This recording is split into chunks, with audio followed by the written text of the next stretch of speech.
Chapter 231. Dong Ruan started the engine and drove off in the Audi without waiting for Yun Jian and Ce. By the time Yun Jian got into Ce's Lamborghini, Dong Ruan had already driven a long distance away. Yun Jian instantly felt as though she had been tricked into boarding a pirate ship. However, this wasn't the first time she had been in Ce's car.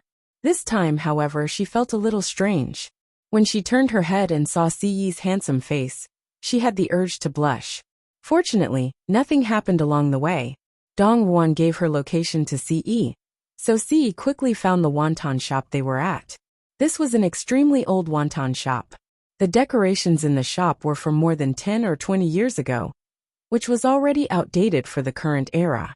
However, the shop's business had always been good, so the shop had been open until now and hadn't closed down. Many of the old shops in the surrounding area had already closed down or been sold, so this wonton shop was the only one that was still open. Above the door of the wonton shop, there were a few words written in block letters: Sue's Little Wonton. The owner of this wonton shop was an old lady in her 50s or 60s with the surname Sue. This shop was run by Old Lady Sue and her husband, but Old Lady Sue's husband had passed away a few years ago. When Ce stopped the car and walked into the shop with Yun Jian, Qin Yiru and Dong Ruan were catching up with Old Lady Sue. In fact, Old Lady Sue knew Qin Yiru and Dong Ruan. When they were young, they loved to come to Old Lady Sue's wonton shop the most. At that time, Old Lady Sue was only Qin Yiru and Dong Ruan's age. Back then, Dong Ruan and Qin Yiru had played truant from school and realized that they had only brought enough money for a bowl of wonton. Later, Old Lady Sue asked her husband to make an extra bowl of wonton for them as a free gift. Dong Ruan and Qin Yiru had always remembered this incident and would never forget it. When they were seated, Dong Ruan deliberately pulled Qin Yiru to sit with her, forcing Yun Jian to sit with Ce. Yun Jian pursed her lips. Ce understood what his aunt meant, and a rare smile appeared on his handsome face. Here 4 bowls of wonton. They're fresh out of the pot, and the stuffing is all made this morning. Come and have a taste. Let's see if it tastes the same as it did 10 years ago. Old Madame Sue appeared to be full of vigor. She placed bowls of wonton in front of the 4 people. Yun Jian picked up a spoon and blew on the wonton gently before swallowing it down with some soup. The smell was very fragrant and delicious. She narrowed her eyes.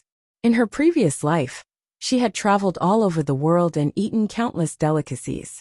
However, this was the first time she had eaten such a delicious wonton that was bland, yet had a hint of natural flavor. This was even more delicious than those delicacies. Delicious. It tastes just as good as it did in the past. Qin Yiru and Dong Ruan couldn't help but exclaim in admiration as they tasted the wonton delicately. Eat more if it's delicious. Old Madame Sue covered her mouth and laughed. She had always held on to this wonton shop. After her husband's death, it became her only tie. This place was the place where she and her husband reminisced. As Old Madame Sue reminisced with Qin Yiru and Dong Ruan, she couldn't help but steal a few glances at Yun Jian and Ce. In the end, Old Madame Sue sighed and said, "These 2 children are so handsome. I think they look like husband and wife. These 2 children have a bright future ahead of them." This empty praise made Yun Jian choke on her wonton. She coughed a few times. "Are you okay?" Ce threw away the spoon in his hand and gently patted Yun Jian's back. Chapter 232. Old Madame Sue chuckled and looked at Ce like she had been there before, mumbling to herself, "Hey Ce, you're right. It's great to be young." Yun Jian choked harder at that. Ce pushed the stool away and stood up with his tall and muscular frame to go behind Yun Jian to pat her back. "Where do you feel uncomfortable? Eat slowly. Don't choke." Ce's gentle tone surprised Dong Ruan, who was his aunt. Her nephew had always prided himself as cold and aloof, usually not interested in women. But now, Dong Ruan could not help gulping as she thought about it. He was really interested this time. She wanted to give herself a thumbs up. It seemed like she was right to matchmake Yun Jian and her nephew. No matter how clueless Qin Yiru was about love, she should have noticed it by now.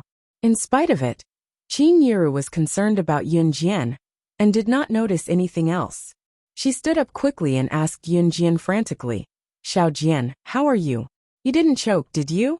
Don't rush to eat the wontons. Slow down. Eat slowly. As she spoke, Qin Yiru wanted to help Ce pat Yunjian's back. Yiru's fine. It's normal for her to choke. Let my Ai do it. He's good at this. Let him pat her, and she'll be done in no time. Dong Wuan pulled Qin Yiru and stood aside with a chuckle, covering her mouth. Qin Yiru, on the other hand, was completely relieved, thinking that Ce had learned some sort of massage. Yunjian recovered quickly, her cheeks flushed. Ce's hand had slid up and down her back just now. She could even feel his hand touching her skin and brushing past the strap of her bra. The part of her body that had never been touched before was tingling. Yunjian waved her hands quickly. I'm fine. I just choked accidentally. I'm fine now. Ce wore a charming smile. Old Madame Su was full of praise when she saw it. She was probably talking about Yunjian and Ce together. Qin Yiru was amused by her words. In spite of it, Qin Yiru did not think otherwise. To her, Ce was excellent, be it his family background, character or looks. Her Xiao Jian was excellent in her heart too, but her family background was not good enough for someone like Ce. Otherwise, Qin Yiru would be more than willing to treat Ce as her son-in-law. Yunjian was still young, but from Qin Yiru's point of view, 15 years old was the age to talk about marriage in a few years in the countryside. After they were done with the wontons, Dong Wuan dragged Qin Yiru to walk around the street they used to frequent when they were younger. Without a doubt, Dong Wuan had created an atmosphere for Ce to be alone with Yunjian again. No matter how dumb Yunjian was, she could tell what Dong Wuan meant. She blushed but did not reject Ce's goodwill. She could feel that she was getting along with him, and she did not dislike it. However, she did not know how to feel more deeply about it. Yunjian and Ce walked along a bustling street. Both of them were walking side by side. On the other hand, Ce, who stood beside Yunjian, had his hands in his pockets with a smirk, looking happy. Both of them walked around aimlessly. The street was downtown, so there were many people coming and going. Suddenly, a lively figure flashed past Yunjian's eyes. She was stunned when she saw who it was. The other party was taken aback as well. Wow! My Yunjian! What a coincidence to run into you here. The person was none other than Chu Ning. Chu Ning was a year older than Yunjian, and was currently in her first year of high school. Chapter 233. What a coincidence! Yunjian said to Chu Ning with a squint. She did not dislike Chu Ning. In fact, she quite liked the girl's personality. Chu Ning had a lively personality, and was usually carefree. Sometimes she even gave people the impression that she was careless. However, when it came to serious matters, she would definitely rein in her unruly personality. After spending some time together, Chu Ning had changed from calling Yunjian's name directly to calling her Yunjian or Yunjian intimately. However, it was undeniable that the addition of the word son did indeed make people feel that the relationship between the two of them was much more intimate. Wow! Chu Ning, is this handsome guy your friend too? While Yunjian and Chu Ning were greeting each other, a girl who came with Chu Ning led the group of people closer to them. The girl stared at Ce in a daze, looking like she was smitten. No, he's from Yunjian's family. Chu Ning glared at the girl, seemingly unfriendly toward her. The girl was actually Chu Ning's buddy's girlfriend, Xiao Gizi. Chu Ning was quite manly to begin with. Even though she was a girl and looked sweet and lovely on the outside, she was still rather manly. However, Chu Ning had played with a bunch of boys since she was young, and addressed them as her buddies. This group of buddies didn't treat her as a girl either. They usually played together, and were very happy. Chu Ning was also a carefree person. Even though she was a girl, she was the most skilled in martial arts among her group of buddies. That was why Chu Ning caught Gu Yunjian's attention, and was selected to be a candidate for the Advanced Special Forces. Today, Chu Ning was out on the streets with a group of her close friends. As for the other girls present, they were the girlfriends of Chu Ning's buddies. Xiao Gizi was Chu Ning's best buddy's girlfriend. Seeing Xiao Gizi asking about the handsome Ce in front of her buddies, Chu Ning was naturally upset. She felt indignant for her buddy. How could he find such a flirtatious girlfriend? That was why she didn't treat Xiao Gizi nicely. Therefore, When Chu Ning said that Ce belonged to Yunjian's family, it was a warning to Xiao Gizi that Ce belonged to her friend, and that he was already taken. Oh, Xiao Gizi agreed and stood to the side, but her eyes were still fixed on Ce. Initially, she thought that her current boyfriend was handsome. However, she regretted it when she saw Ce. It turned out that a truly handsome man was not like her current boyfriend. Xiao Gizi's boyfriend, who was also Chu Ning's best friend, was called Meng Xiao. Meng Xiao didn't notice that his girlfriend, Xiao Gizi, was acting differently at this time. On the contrary, Meng Xiao was an enthusiastic person. He invited Yunjian and Ce enthusiastically. Since everyone knows each other, why don't we walk together? We're on the same side anyway. Once Meng Xiao said that, Chu Ning nodded vigorously and told Yunjian, "Yeah, Yunjian. Let's walk together, okay?" Chu Ning even stuck her tongue out and winked at Yunjian. Yunjian nodded under Chu Ning's hopeful gaze and smiled before turning to Ce. "Why don't you go back first? I'll go out for a walk." Old Madame Sue's words kept replaying in her mind the entire way. Her cheeks were flushed pink, making her look irresistible. This caused her to blush whenever she saw Ce, so she wanted him to go back first. Chapter 234. Hee, since you're Xiaoning's friend, you're my friend too. Just bring your boyfriend along. You don't have to be shy. Meng Xiao looked at Yunjian and said to Yunjian with a knowing look. This was because Chu Ning had told Xiao Gizi that Ce belonged to Yunjian's family. This sentence made Meng Xiao immediately think that Yunjian and Ce were a couple. After hearing Meng Xiao's words, Yunjian's rosy cheeks became even redder. However, her facial expression did not change much. "He's not my boyfriend," Yunjian clarified. Ce's smile relaxed a little, but he was not angry. Instead, he looked at everyone with his handsome side profile. He continued Yunjian's words. "Indeed, he's not now, but he'll be soon." Ce's words were very straightforward. It was hard to imagine that someone like him would say such ambiguous words. However, when these words came out of Ce's mouth, it was as simple as asking, "Have you eaten today?" Yunjian's eyelids twitched violently. She did not expect Ce to really say it out loud. Previously, she had seen Ce's actions towards her, but he had never said anything about it. His words just now really gave her a shock. Yunjian did not know that Ce had never been in contact with women. Ever since he was young, he had always hated women. Once he fell in love, it would never change for the rest of his life. Moreover, once he found out about his feelings, he would definitely not hide. It was precisely because of this that Ce dared to say it out loud and do it in front of everyone. Chu Ning took a deep breath and was the first to step forward to ease the awkward atmosphere. All right, let's hurry and go. Before the sun sets, let's take a walk around." Saying that, Chu Ning put an arm around Yunjian's shoulder and led the way. At this moment, Xiao Gizi, who was walking at the back, took a few glances at the tall and handsome Ce who was walking beside Yunjian, then at her boyfriend Meng Xiao. She suddenly felt that Meng Xiao was even less outstanding. Why? Xiao Gizi dug her fingernails into the flesh of her palms. Why can't I be the first person to meet such a handsome man? In 2 days' time for Yunjian and the rest to go on a mission, Good Yunjian had specifically instructed that they were not allowed to touch many things when they went on a mission 2 days later. Therefore, Chu Ning dragged Yunjian around as a way to have some fun before they went on a mission. At this moment, the sky was already dark and the neon lights on the streets were lit up. "It's getting dark, and it's quite boring to walk around here. I have a good idea. There's going to be a motorcycle race on the mountain road today. There are some big shots that we don't usually see. I heard that there are a few international motorcycle racers. Do you want to go and take a look?" After strolling around the streets, they didn't see anything new. Just as everyone was about to say goodbye and go home, a boy with a righteous face stood up and boasted, "Are you serious? Is this news accurate?" Immediately another guy chimed in.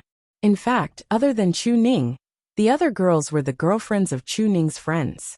In front of their girlfriends, this group of guys naturally wanted to show their most heroic and knowledgeable side. Chapter 235. I won't be going. Yunjian told Chuning with a smile. Come on, Yunjian, let's go and have some fun. Chuning tugged at the corner of her shirt and winked at Yunjian, whispering to Yunjian. We'll be going on a mission in 2 days. Let's use this time to go and have some fun. Yunjian glanced at Ce beside her before nodding at Chuning. She did not want to continue shopping, but once she thought of walking alone with Ce after parting ways with Chuning and the rest, her heart skipped a beat. At the same time she felt bitter. Hence, she agreed to go with Chuning and the rest. As for Ce, he had no objections. His twinkling eyes were trained on Yunjian, his handsome face drawing attention. It was undeniable that there were plenty of eyes on Ce along the way. Let's go then. Chuning held Yunjian's hand like they were close friends and strutted ahead. Mountain Winding Road was situated on a mountain not far away. As the name suggested, the mountain was called Mountain Winding, and the road was called Mountain Winding Road for short. At the same time, this road was built halfway up Pan Mountain. Some of Longmen City's rich kids, noble families, and big bosses liked to play exciting games, like racing, motorcycle racing, and so on. Usually, these exciting games were played on this road in Pan Shan.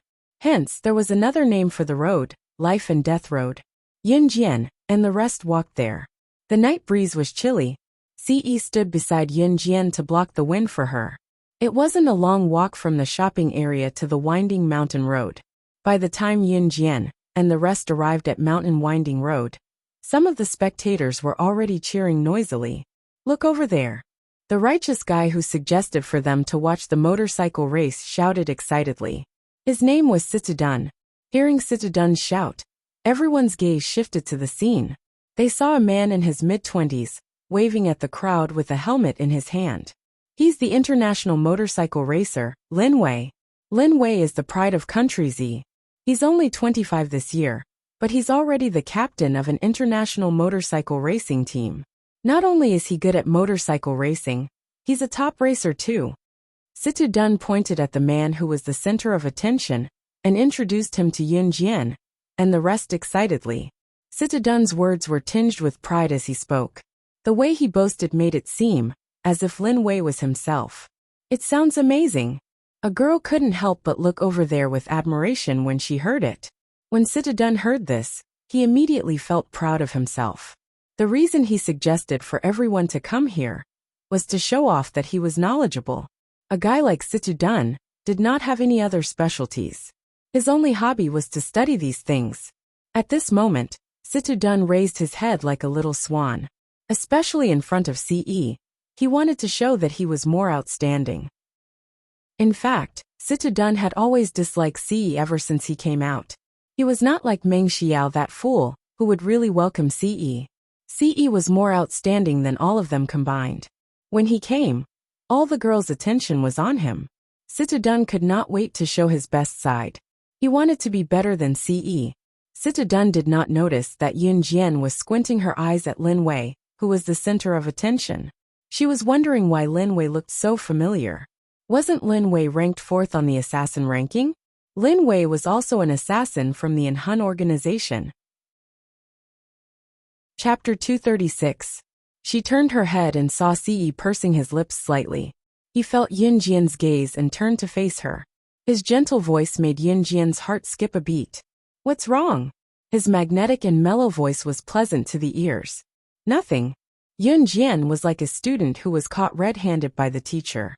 She turned her head and faced Ce from the side. Her cheeks flushed red in the next moment. She already knew that Ce was the leader of an Hun organization. That meant that Lin Wei was undoubtedly his subordinate. Yunjian knew Lin Wei as well. The reason why she could recognize Lin Wei at first glance was that when she was slaying God in her past life, Lin Wei was her superior, who trained her in an Hun organization. Lin Wei was decisive and ruthless when it came to killing. In her previous life, it was under Lin Wei's training that she developed her abilities. Perhaps others did not know that Lin Wei was just an ordinary person on the surface. He was an international motorcycle racer. However, he was secretly the 4th assassin on the international assassin chart. Perhaps others did not know, but Yunjian knew very well. There were 4 leaders in an Hun organization. The 4 of them were Shuang, Adam, and MO senator, and the last person of the four was Lin Wei. Lin Wei was also one of the four leaders in an Han organization. At the same time, Lin Wei was the most mysterious of the four leaders. Even Yun Jian had to investigate for a long time before she found out that Lin Wei was one of the four leaders in an Han organization.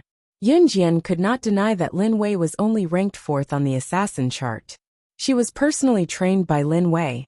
Although she had surpassed Lin Wei in her previous life, she knew Lin Wei's abilities well. This seemingly harmless man was actually ranked 2nd on the assassin chart. At this moment, she finally understood that Lin Wei was Si Yi's subordinate. It's starting, the motorcycle race is starting. Citadun suddenly pointed at the set excitedly. He interrupted everyone's thoughts and made everyone look at the set. Yun Jian also looked over, only to see that the burly and strong Lin Wei had already put on his helmet and sat on his motorcycle with one foot on the ground. With the referee's gunshot, the motorcycle rushed out like an arrow. The atmosphere at the scene reached its climax. Citadun followed the crowd and shouted, "Lin Wei, come on! Lin Wei will win!" His voice was so loud, as if he was afraid that others wouldn't know that he was Lin Wei's fan. The result was naturally indisputable, and Lin Wei won. Yun Jian was not surprised at all by this result. After all, she was taught by Lin Wei, so she naturally knew what Lin Wei was capable of. A long time after Lin Wei reached the finish line, the motorcyclists finally caught up and reached the finish line one after another. "Ah, my motorcycle is out of control. Help!" At this moment, a black motorcycle rushed out from the circular road and rushed into the boiling crowd. For a moment, the crowd screamed and couldn't dodge in time. Some were even knocked to the side and were sent flying. The motorcycle continued to move forward and finally rushed straight towards the crowd where Yun Jian and the others were. Xiao Gizi was so scared that her face turned pale, and she was the first to scream. Chu Ning's face also turned pale. Although she had been practicing her skills, the motorcycle was very fast, and with the added wind, it was very strong. She didn't have the strength to resist at all. Yun Jian narrowed her eyes. Just as she was about to make a move, a tall figure flashed past her. By the time everyone turned around, the motorcycle had already been kicked to the ground by the tall figure who had flashed out. All the resistance and inertia of the motorcycle suddenly stopped. When the crowd came to their senses, they were extremely shocked. It was Si.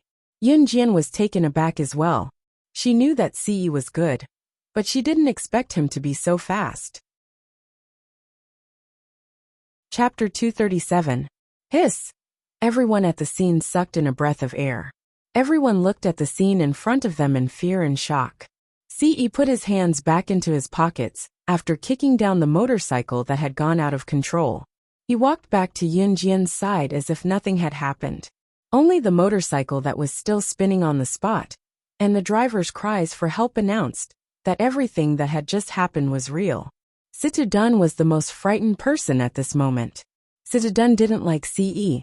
He thought that Si was just a pretty boy. He didn't expect him to be so powerful. Citadun was not only shocked by this. Lin Wei turned his head when he heard the commotion. He was stunned when he saw Si. Lin Wei strode over to Si as fast as he could.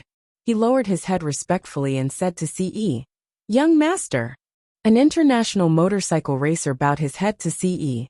What did this mean? Everyone's eyelids twitched violently at this moment. Especially Citadun.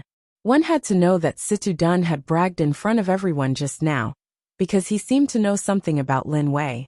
Now Lin Wei had run over to Si respectfully. Whenever Citadun recalled what he had done, he felt as if he had shot himself in the foot with a brick. He wanted to cry but had no tears. Yes. Si nodded gently at Lin Wei. He glanced at the motorcycle that had gone out of control and said to Lin Wei, "You know how to deal with this?" "Yes," Lin Wei replied. Yun Jian's eyelashes fluttered. Her sharp eyes were also looking at the motorcycle. She also saw the difference. This motorcycle was obviously tampered with. Otherwise, why would it go out of control? Even if it had gone out of control, why would it crash into them alone when there were so many people here? There could not be so many coincidences in the world. It was obvious that someone had done something, and their target was Si. "Let's go." Yun Jian was still looking at the motorcycle when Ce suddenly turned around and grabbed her hand. His deep eyes stared at Yun Jian as he held her hand and walked back the way they came. Yun Jian, are you leaving? Chu Ning saw that Yun Jian was about to leave and immediately called out to her. She was a little afraid of Ce now, so she spoke hesitantly. She's leaving. Before Yun Jian could reply to Chu Ning, Ce dragged her away. Then I'll see you 2 days later. Chu Ning swallowed a mouthful of saliva. The thought of Ce's ferocious glare made her a little scared, but she still greeted Yun Jian. Okay. Yun Jian nodded as she was dragged away by Ce. On the way down the mountain, it was dark all around, and there were no street lights. Did someone try to assassinate you just now? Yun Jian asked. She already knew that someone had tried to assassinate him. Yeah, Ce said with a nasal voice. Just as Ce finished speaking, his deep and sharp eyes flashed. Yun Jian also realized that something was wrong. Someone was coming. Just as Yun Jian narrowed her eyes and was about to make a move, Ce wrapped his arm around her waist and rolled her into a thick bush at the foot of the mountain at lightning speed. Yun Jian felt dizzy. Then, she saw Ce's enlarged handsome face above her. If there was anyone here, they would definitely be able to see the two of them hiding amidst the thick and tall grass in an ambiguous position. Yun Jian was about to push Ce away when she heard a flurry of footsteps. She immediately stopped moving. Someone was coming. Of course, it was the group of people who wanted to assassinate Ce. If it weren't for Yun Jian and Ce's sensitive ears, they wouldn't have been able to hear the sound. Ce was on top of Yun Jian. His breathing gradually quickened. The milky scent of a young girl wafted into his nose. Yun Jian's rosy lips were right in front of him. It was as tempting as a delicious pastry. At this moment, the footsteps were getting closer. Chapter 238. Yun Jian's soft lips were kissed all of a sudden. Her eyes widened as she stared at Ce's enlarged face. Shock. Surprise. Horror. She had lived for 16 to 17 years in her previous life and this life, but she had never been so intimate with a man. Not to mention kissing, she had never even held a man's hand. She had never even held his hand. Ce had actually kissed her. Furthermore, the group of people who wanted to assassinate Ce were still nearby. Of course, it was because the group of people who wanted to assassinate Ce was still nearby that Yun Jian didn't make a sound.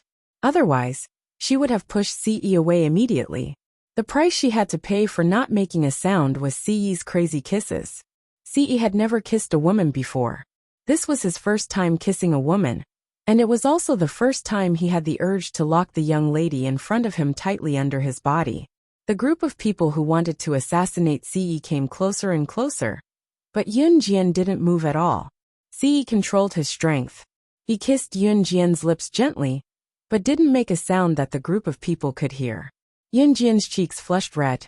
She was holding back her breath from Ce's kiss. But that wasn't the worst part. Yun Jian suddenly felt a warmth in her chest. He even put his hand on her chest. He even pinched it. Yun Jian's beautiful eyes widened, and she reached out to push Ce away. Ce was caught off guard, and was pushed away by Yun Jian. At this moment, the group of people who wanted to assassinate Ce had already left. In her previous life, Yun Jian was a secret agent, so she had naturally learned how to seduce people. Some secret agents would even use their bodies to seduce men, and only kill them at the last moment. Of course, Yun Jian had never tried this before. Ever since she had debuted, no one was her match.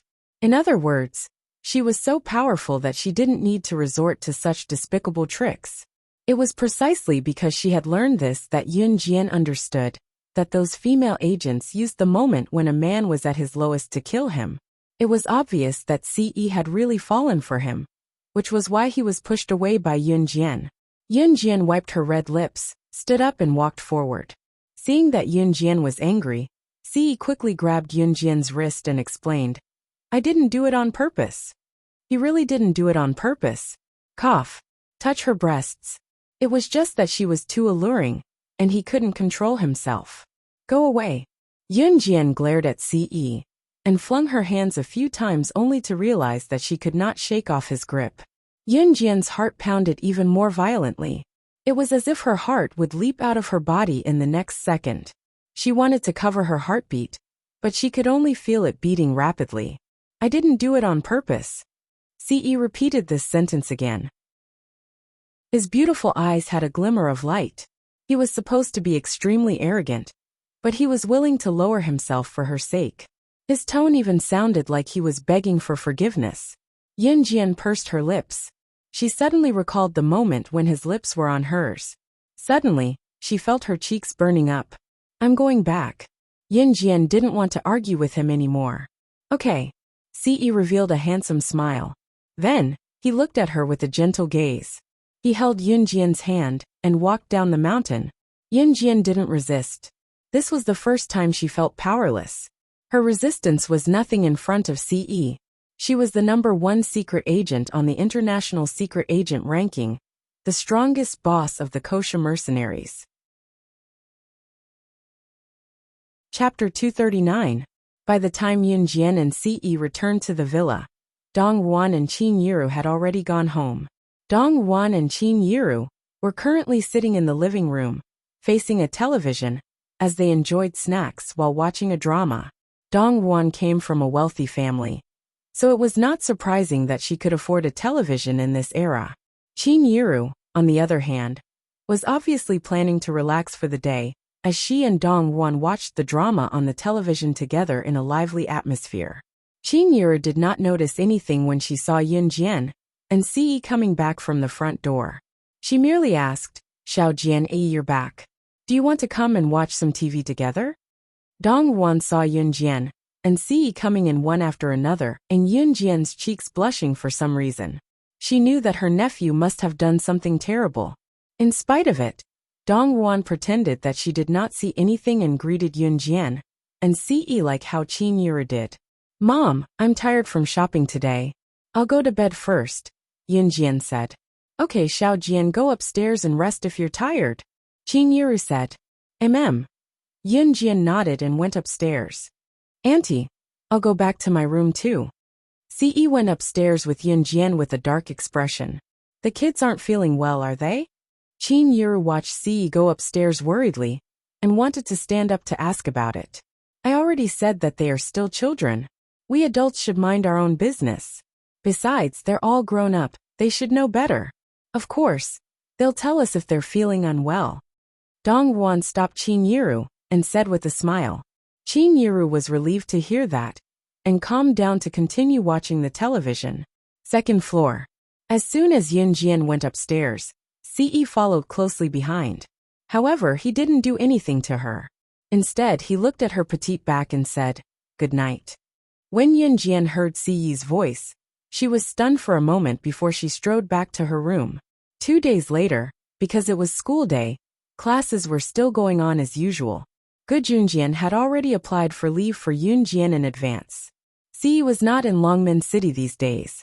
After all, as the leader of Enhun, he naturally had many things to do.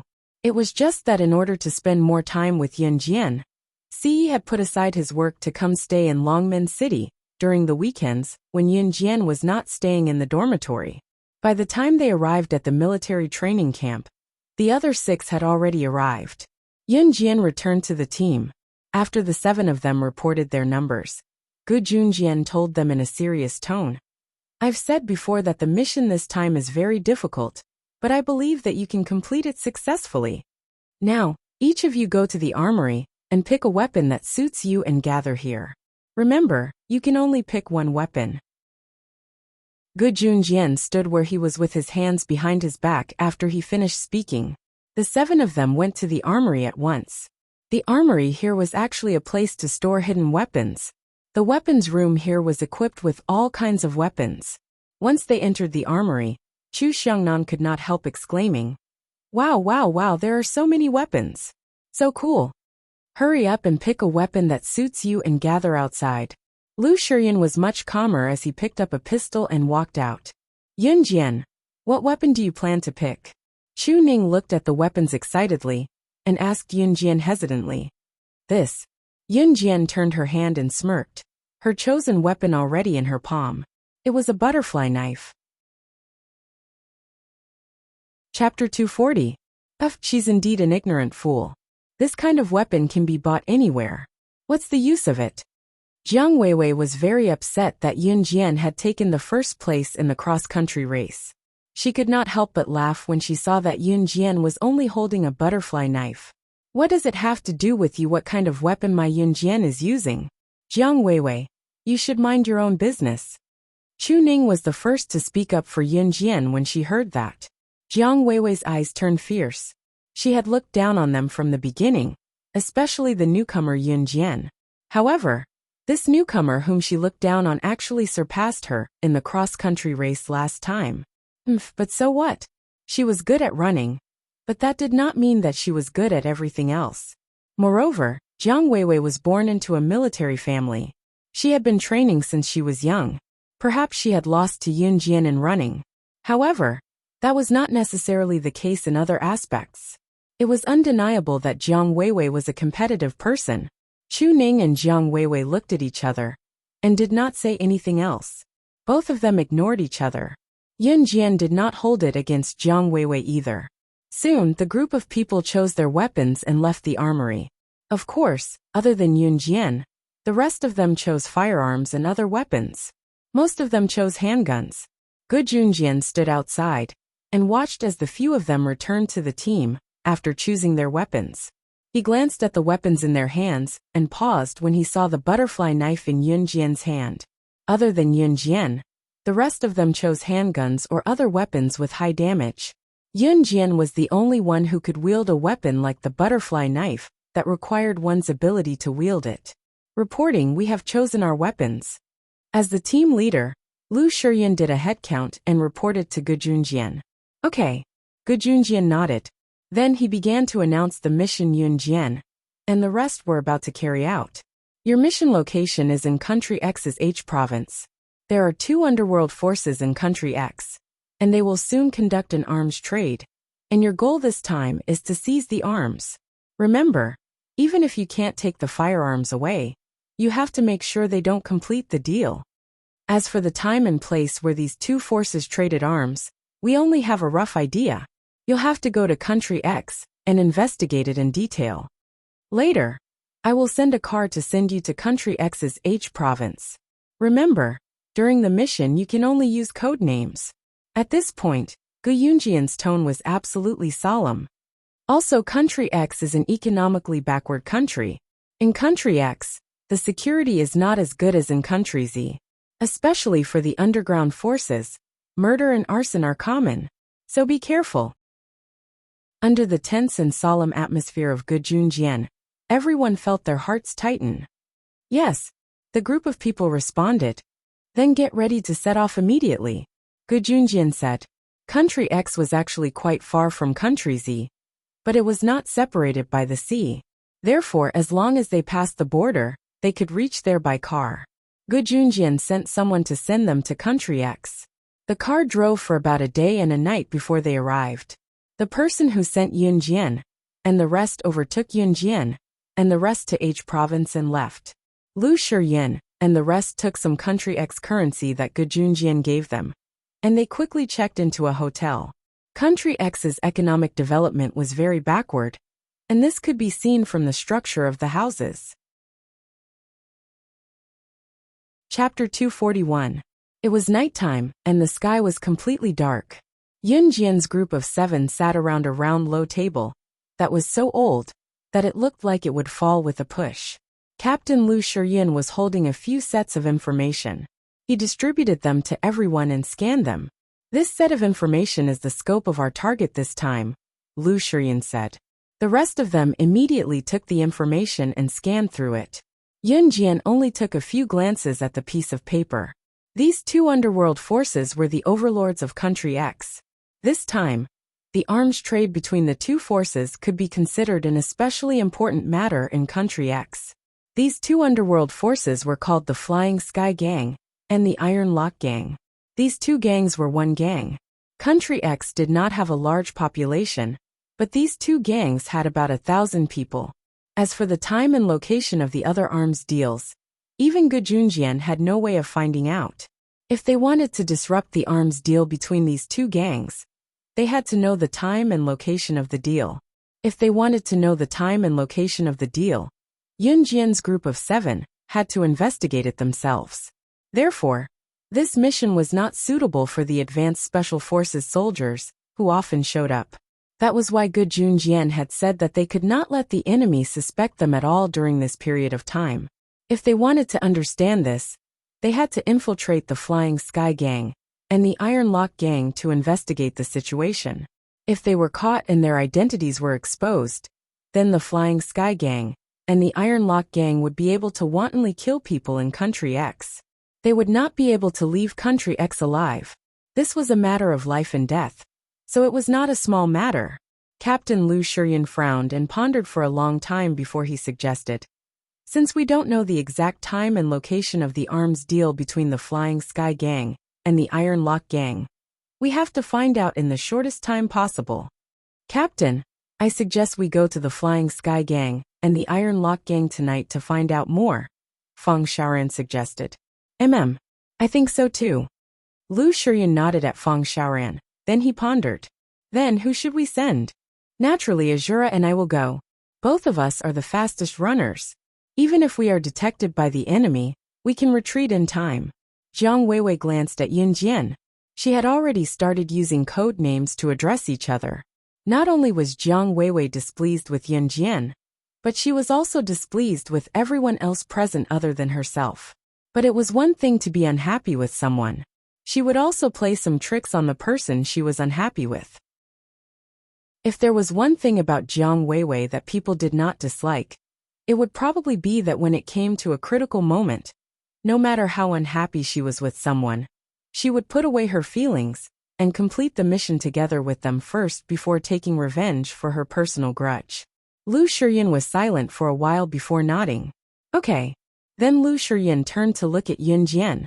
"You don't have any objections, right?" "I have no objections." Yunjian grinned, revealing 2 rows of white teeth, and agreed. "Now," Yunjian asked Lu Shuryan. "That's right. You guys get ready." Lu Shuryan stood up. His handsome face revealed a trace of seriousness.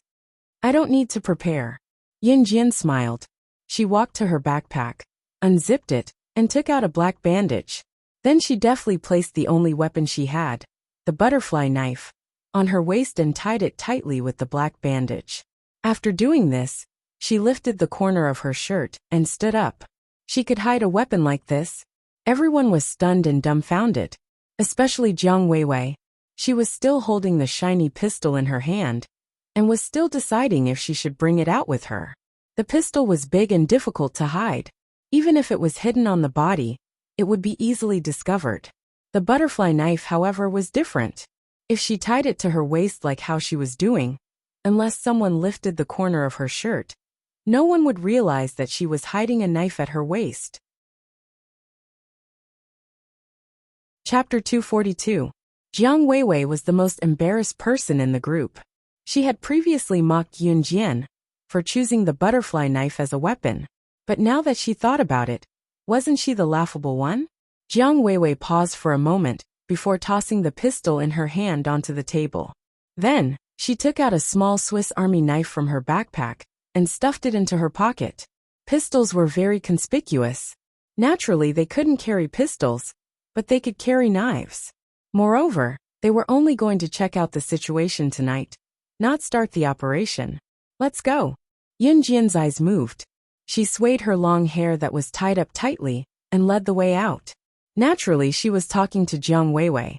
Perhaps Yunjian didn't really appreciate Jiang Weiwei, but since it was a mission, as long as Jiang Weiwei didn't do anything excessive, she wouldn't mind. Jiang Weiwei didn't respond to Yunjian's words, but she followed her out. After Yunjian and Jiang Weiwei left the room, Lu Shuryan and the others didn't stay idle. "We'll split into groups and ask the residents about the Flying Sky Gang and the Iron Lock Gang. We'll gather back here in an hour," Lu Shuryan said to the other members. Thus, the group of people quickly dispersed. Some people in Country X's province also spoke Mandarin. Only a small number of people were influenced by other languages. Therefore, there was no language barrier. Yunjian's figure dashed through the night. Her long hair fluttered as she ran in the dark night sky, drawing a beautiful arc. Behind her, Jiang Weiwei ran with all her might and barely caught up to her. One had to admit that Jiang Weiwei was pretty good. If it was someone else, they would have been left behind by Yun Jian.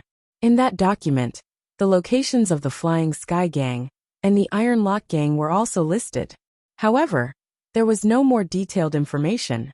It was up to them to investigate all of this. Yun Jian and Jiang Weiwei decided to check out the Flying Sky Gang.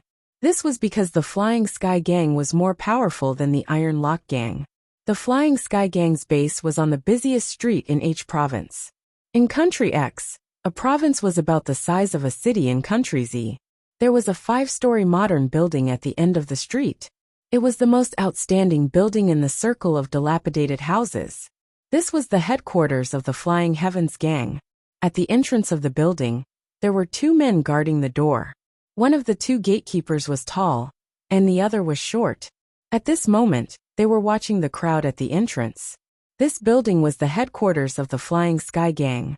At the same time, as long as one entered the building, they would see that the lobby on the 1st and 2nd floors was a high-class casino. How are we going to get in? Jiang Weiwei would ask for Yun Jian's opinion at the critical moment. Now that they were a team, even if Jiang Weiwei didn't like Yun Jian, she wouldn't act alone. What do you think? Yun Jian glanced at Jiang Weiwei. Break in. Jiang Weiwei pressed her hand on the pocket of her Swiss Army knife and said with a sharp look in her eyes, blend in. Yun Jian glanced at her. With that, she messed up her hair and tore her clothes until they were slightly tattered. She even smeared mud on her clothes and fair cheeks. Then, she walked out of the darkness and walked towards the entrance of the building. Jiang Weiwei was stunned. She didn't know what was going on, but she still followed after Yun Jian and dirted her clothes and face. Who are you? The tall gatekeeper stopped Yun Jian and Jiang Weiwei in front of the brightly lit casino. Uncle, we're here to look for our father. He took the last bit of our family's savings to gamble here. We've been hungry for 2 days. We're really hungry. Mom is sick too. We don't have anything to eat, so we can only look for our father. Uncle, can you let us in to look for our father? Chapter 243. It had to be said that Yun Jian's acting skills were superb. As a secret agent in her previous life, she had been specially trained. Not only did secret agents need the ability to kill in one move, but more importantly, they needed to know how to blend into the crowd and in the other party's life in one move when their guard was down and they were suspicious. Obviously, this was Yun Jian's forte. And now, she was planning to blend in here. Perhaps it was because Yun Jian's accent was exactly the same as the locals in Country X's H province, coupled with her pitiful appearance and her tattered clothes. Also, Yun Jian and Jiang Weiwei were thin and weak to begin with. They really looked like they had been starving for a long time and came from poor families. Therefore, the tall man's heart softened. He and the short man discussed for a while and let Yun Jian and Jiang Weiwei enter. Jiang Weiwei only realized after entering the door that Yun Jian's acting skills were superb. Moreover, they would not be suspected if they entered the door like this. Yun Jian only curled her lips slightly.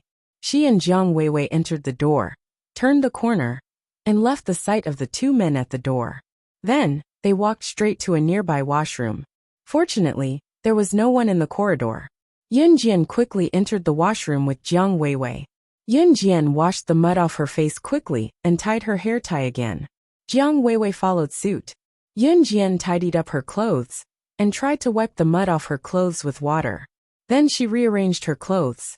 At this moment, Yun Jian seemed to have changed into a different person. It was as if the pitiful little girl just now was just an illusion. The torn hem of the dress looked fashionable on Yun Jian in an instant. Even if there were some holes, they still had a natural beauty. Jiang Weiwei was dumbfounded. She could do this. However, she saw that Yun Jian had already walked to the casino on the 2nd floor. Jiang Weiwei quickly patted the mud off her body and followed her. On the 2nd floor of the casino, groups of gamblers were crowding around the gambling tables, shouting and yelling. The atmosphere was extremely majestic. No one noticed the arrival of Yun Jian and Jiang Weiwei at all. Of course, it was not like no one noticed Yun Jian and Jiang Weiwei. Yunjian's looks were simply too outstanding. Even without any makeup, her skin still looked shiny and as delicate as a newborn baby's. "Hey beautiful, are you alone?" A handsome man with short hair walked over and struck up a conversation with Yunjian. "No, I'm with my friend." Yunjian smiled generously and pointed at Jiang Weiwei. She was still thinking about how to blend in without leaving a trace, but she didn't expect someone to strike up a conversation with her. This was just as well. The man looked at Yunjian awkwardly. He was a little sorry that he didn't see Jiang Weiwei just now. Then he reached out his hand and introduced himself to Yunjian. "My name is Miran. You can call me Xiaoli." "She's Xiao Shui." Yunjian didn't reach out to shake his hand. Instead, she made up a name. When she lied, she introduced herself to Miran without blushing or skipping a beat. "Oh, nice to meet you." Miran didn't embarrassingly return his hand. He bent 45 degrees to the side and bowed to Yunjian and Jiang Weiwei, like a gentleman to show his friendliness. "So, what game do you two beauties want to play at the casino?" After Miran finished speaking, he sized up Yunjian again, his eyes filled with indescribable nakedness. As expected, he wasn't a good person. However, Yunjian pretended not to notice anything. She blinked and asked innocently, "What game?" Miran was one of the people in charge of the casino. When he heard Yunjian's words, he became even more excited. His gaze seemed to be able to see through Yunjian. However, in his heart he thought, it's been a long time since he played with such a pure student. Chapter 244. Can I make any conditions if I win? Yunjian blinked. Her innocent smile made Miran's heart itch. Jiang Weiwei stood by the side without saying a word. At this moment, she also knew that if she were to face such a scene, she would probably be exposed as soon as she spoke. And Yunjian was actually able to disguise herself to this extent. Even Jiang Weiwei, who didn't have a good impression of Yunjian at the beginning, had to admit that even if she were to believe that Yunjian was an agent of a country trained by a special agent unit, she would believe it. Therefore, Jiang Weiwei didn't say anything. Their mission was to seize that batch of firearms. Right now they were still on a mission, and Jiang Weiwei was with Yunjian. Therefore, no matter how much she hated Yunjian, she wouldn't trip her up. At this juncture, if Yunjian was really exposed, Jiang Weiwei intended to help her. "Of course I'm a man. I never lie." Miran patted his chest and promised. He softened his voice and continued to seduce Yunjian. "Especially a cute girl like you. How could I bear to lie to you?" These rather ambiguous words made Yunjian roll her eyes in her heart. Even Jiang Weiwei felt that Miran was disgusting. However, neither of them showed their emotions on their faces. "But, I don't know how to play this. What should I do?" Yunjian glanced at the gambling crowd and said. Miran was confused by Yunjian. He really thought that Yunjian had never gambled before. This was what he meant. Miran chuckled and tried even harder to trick Yunjian. "It's okay, I'll teach you. Besides, if you lose, I won't ask for anything too excessive." Of course, it wasn't an excessive request. Miran had already made a plan in his heart. He wanted Yunjian to lose. Then he would lure her step by step and trick her into bed. This was his real goal. He didn't believe that he wouldn't be able to charm such an innocent student. Of course, if Miran knew that Yunjian was not only the #1 secret agent slaying God in her previous life, but she had never met a match in the gambling circle. She was the lady gambler, who was respectfully called the god of gamblers in this circle. Yet she pretended to be a student who did not know how to gamble in front of him. Miran would probably be so angry that he would vomit blood. Yunjian was indeed known as the goddess of gamblers in her previous life. Back then, Yunjian had gambled wildly for an entire night at the internationally renowned Fengyun Casino. She had won a whole month's worth of profits from the Fengyun Casino, a total of $1 billion USD. In the end, Fengyun Casino had no choice but to beg her, the great Buddha, to leave. "Okay." Yunjian pretended to be in a difficult position and nodded. Seeing that Yunjian had agreed, Miran became even more excited. At the same time, from Yunjian's expression, he was even more convinced that Yunjian was gambling for the first time. In that case, was there any suspense to the outcome of this gamble? Of course he would win. Come, come, come. Let's play over there. Mirren led Yunjian to a gambling table. He kicked away the gamblers who were still around the table and politely invited Yunjian to take a seat. Since it's your first time playing, little sister Shaoli, let's play a round of dice. As Mirren spoke, he picked up 3 dice and placed them in front of Yunjian. At the same time, he covered the 3 dice with a bowl. Chapter 245. Even the way he addressed Yunjian began to become a little ambiguous. It could be seen that Mirren was probably an expert in coaxing little girls. Yunjian smiled contemptuously, but the expression she showed in front of Mirren was an innocent and cute little face. At this moment, even Jiang Weiwei couldn't help but twitch in her heart. Fortunately, Mirren didn't notice her. Otherwise, with her performance, she would have been seen through long ago. Just shake the bowl like this. Yunjian continued to act like a novice who didn't know anything. Yes, the 3 dice are in the bowl. Shake it however you want, and then we'll guess the size of the dice. Mirren narrowed his eyes. He really thought that Yunjian didn't know how to play, so he patiently explained. The dice had 6 faces, and there were 1, 2, 3, 4, 5, 6 points on each of the 6 faces. The 3 dice were shaken under the lid of the bowl. After shaking the bowl, they opened the bowl to see the size of the 3 dice. The gamblers would announce the size of the dice before the dice began to roll.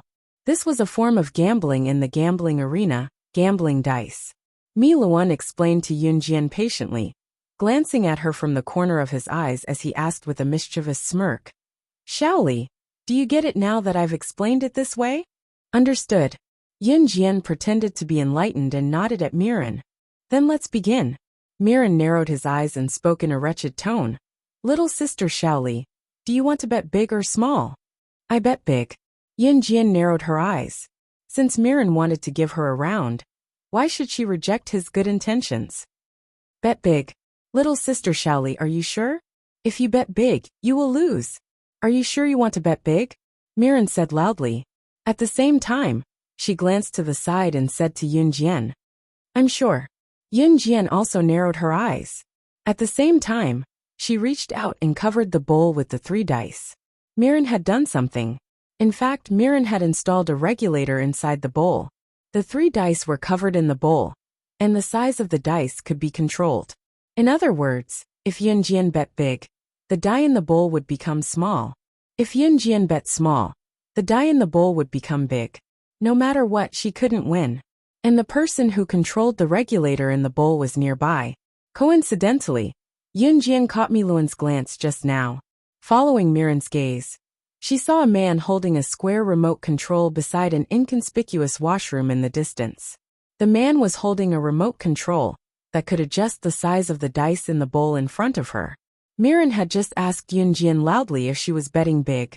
She was probably conveying to the man holding the remote control in the distance that she, Yunjian, was going to bet big. Therefore, she asked the man to control the dice in the bowl to be small. The casino was messy, and there were all kinds of people, but the people who opened the casino would definitely ensure their profits. Therefore, many casinos would cheat to win. Mirren probably wanted to use this move to defeat her, but she didn't expect to be seen through by Yunjian. Little sister Shaoli, start shaking. Mirren made a gesture of invitation and said to Yunjian, Wait. Yunjian suddenly shouted to stop. She revealed an embarrassed expression and pretended to be embarrassed. I'm in a hurry. I want to go to the toilet before I come back. All right. Little sister Shaoli, you can go. There's no rush, haha. Mirren didn't notice anything different. He spoke generously. Chapter 246. Yunjian got up and gave Jiang Weiwei a subtle look before walking towards the washroom. Although Jiang Weiwei was surprised, she wasn't a fool. Other than her competitive nature, she was also very smart. She was considered a powerful character among the candidates for the special forces. These were all true. Jiang Weiwei quickly understood, but she didn't show any other expression as she was facing Mirren. Yunjian walked past Jiang Weiwei without a trace and headed towards the washroom. After a while, she walked out of the washroom again. It was as if nothing had happened. However, at this moment, the remote control in the hands of the man standing next to the washroom suddenly failed. No one noticed that the moment Yunjian walked over, the remote control in the man's hands was instantly scrapped. Yunjian returned to the opposite side of Miran and sat down. She shook her wet little hands that had just been washed. Her fair and clean little face looked lovely and lovely. Miran swallowed his saliva. The desire in his body was boiling. "Little sister Shaoli, can we begin?" Miran couldn't help but urge. "Okay." Yunjian took out a tissue and wiped her tender little hands like a little girl. She smiled at Miran. Then she reached out and touched the bowl. The 3 dice in the bowl were like a few small balls, making ping ping ping ping sounds in the bowl. Yunjian shook her hands twice and stopped. She smiled at Miran, only to see that he couldn't wait to lift the lid of the bowl. He couldn't wait to see Yunjian lose to him. At the same time, he could logically make his not excessive request. Thinking up to here, Miran's mouth was still speaking with a hint of an evil smile. "Little sister Shaoli, actually, there is a trick to playing this kind of dice. However, this is your first time playing, so even if you lose, it's normal. I can understand." After the last word fell, Miran had already opened the bowl with a smile. The 3 dice in the bowl also appeared in front of everyone's eyes. 5, 5, 6. Big. It was actually big. Did this mean that Yunjian had won? Miran stayed in the act of lifting the bowl for a long time, stunned. "I won. Shouldn't you agree to my request and let me make a condition?" Yunjian blinked. She smiled shyly and continued. "You promised me." Jiang Weiwei was dumbfounded. She looked at the scene in front of her in disbelief. Who would have thought that Yunjian would actually win? She even gambled. Miran's face instantly darkened, and his face darkened. No one knew what this represented. He had installed a regulator in the bowl, so it was impossible for him to lose. The only possibility was, could it be this little sister Shaoli in front of him? She had seen through it long ago. Miran was not stupid. He was able to sit in the position of one of the people in charge of the Flying Sky Gang casino. Not only did he rely on brute force, but more importantly, he had to have a brain. He suddenly remembered Yunjian's action of going to the washroom just now. Miran's expression did not change. He stood up fiercely and slammed the table. Then, he glared at Yunjian and Jiang Weiwei. His expression suddenly changed. He flipped the gambling table over and shouted in all directions, "Arrest the 2 of them!" Seeing Miran's sudden change in expression, Yunjian was not in a hurry. She had just been testing Miran. If Miran was stupid, then she would naturally be able to find out about the firearms. Unfortunately, Miran was not stupid. Yunjian narrowed her eyes. She watched as the gamblers around the casino ran away in fear. A group of people with guns rushed out from the back of the casino. Her expression did not change. Jiang Weiwei's face turned pale. The underworld here was not like the underworld in Country Z. Chapter 247. A group of Flying Sky Gang brothers with pistols surrounded Yunjian and Jiang Weiwei with Miran as the center. One by one, they pointed their pistols at Yunjian and Jiang Weiwei. Even Jiang Weiwei, who came from a military family and swore not to be afraid of sacrifice since she was young, couldn't help but shiver in the face of these pistols. Miran, who was standing at the front, stopped pretending. He smiled at Yunjian and snorted.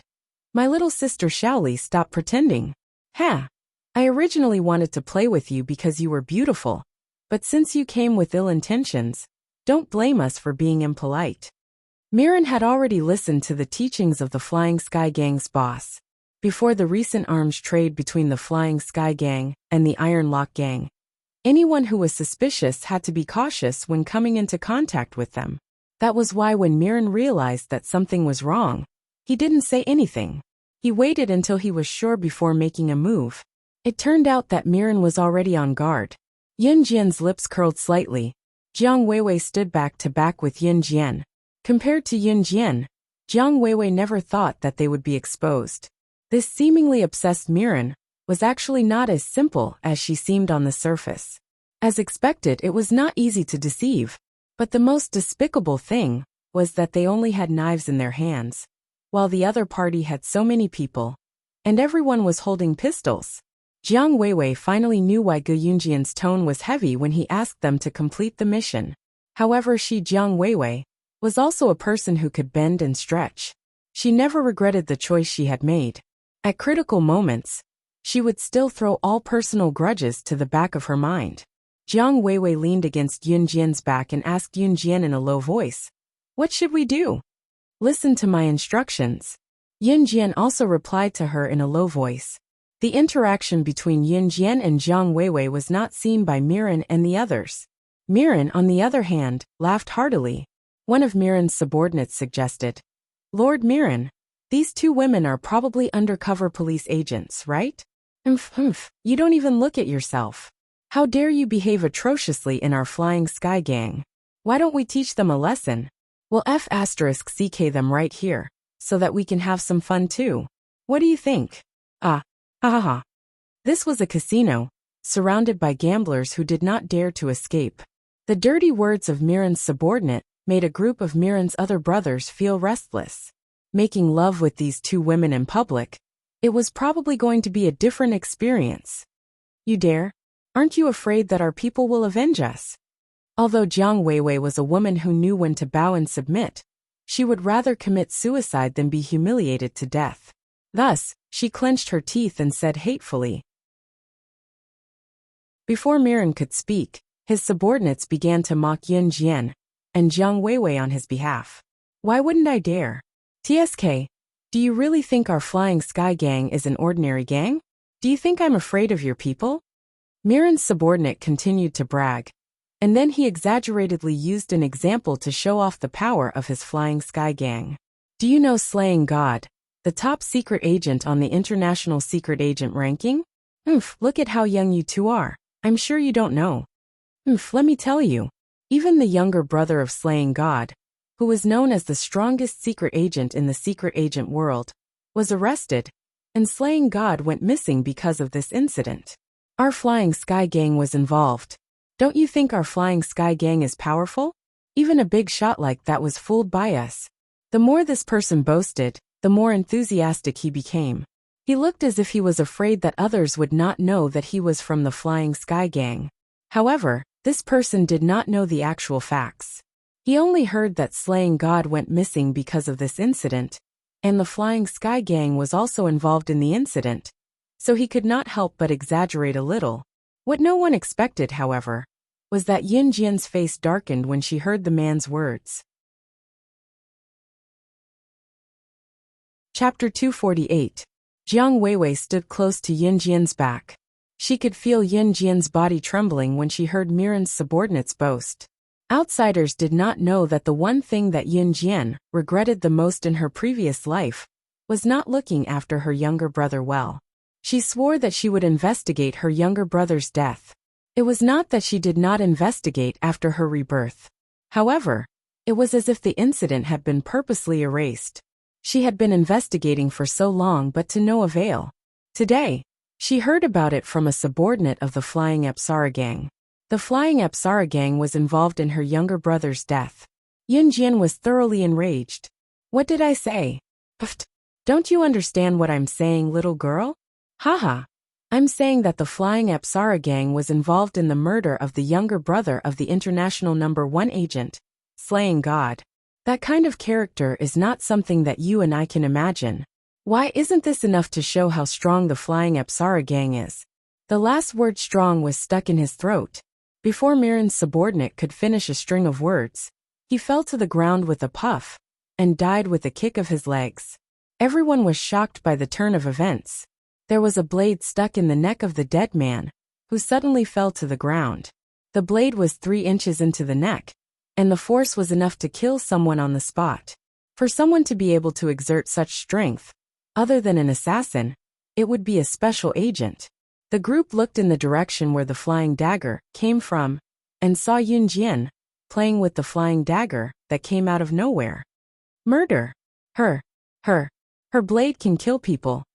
At that moment, a gambler lost control and exclaimed. There was a hint of horror in his words and his fear of Yunjian. Miran and the rest were scared out of their wits by Yunjian's action. No one saw how Yunjian attacked earlier, but she had already killed someone. Kill her. Shoot them. Mirren pointed at Yun Jian and Jiang Weiwei and yelled at his subordinates. At this moment, how could Mirren still want to play with Yun Jian and Jiang Weiwei?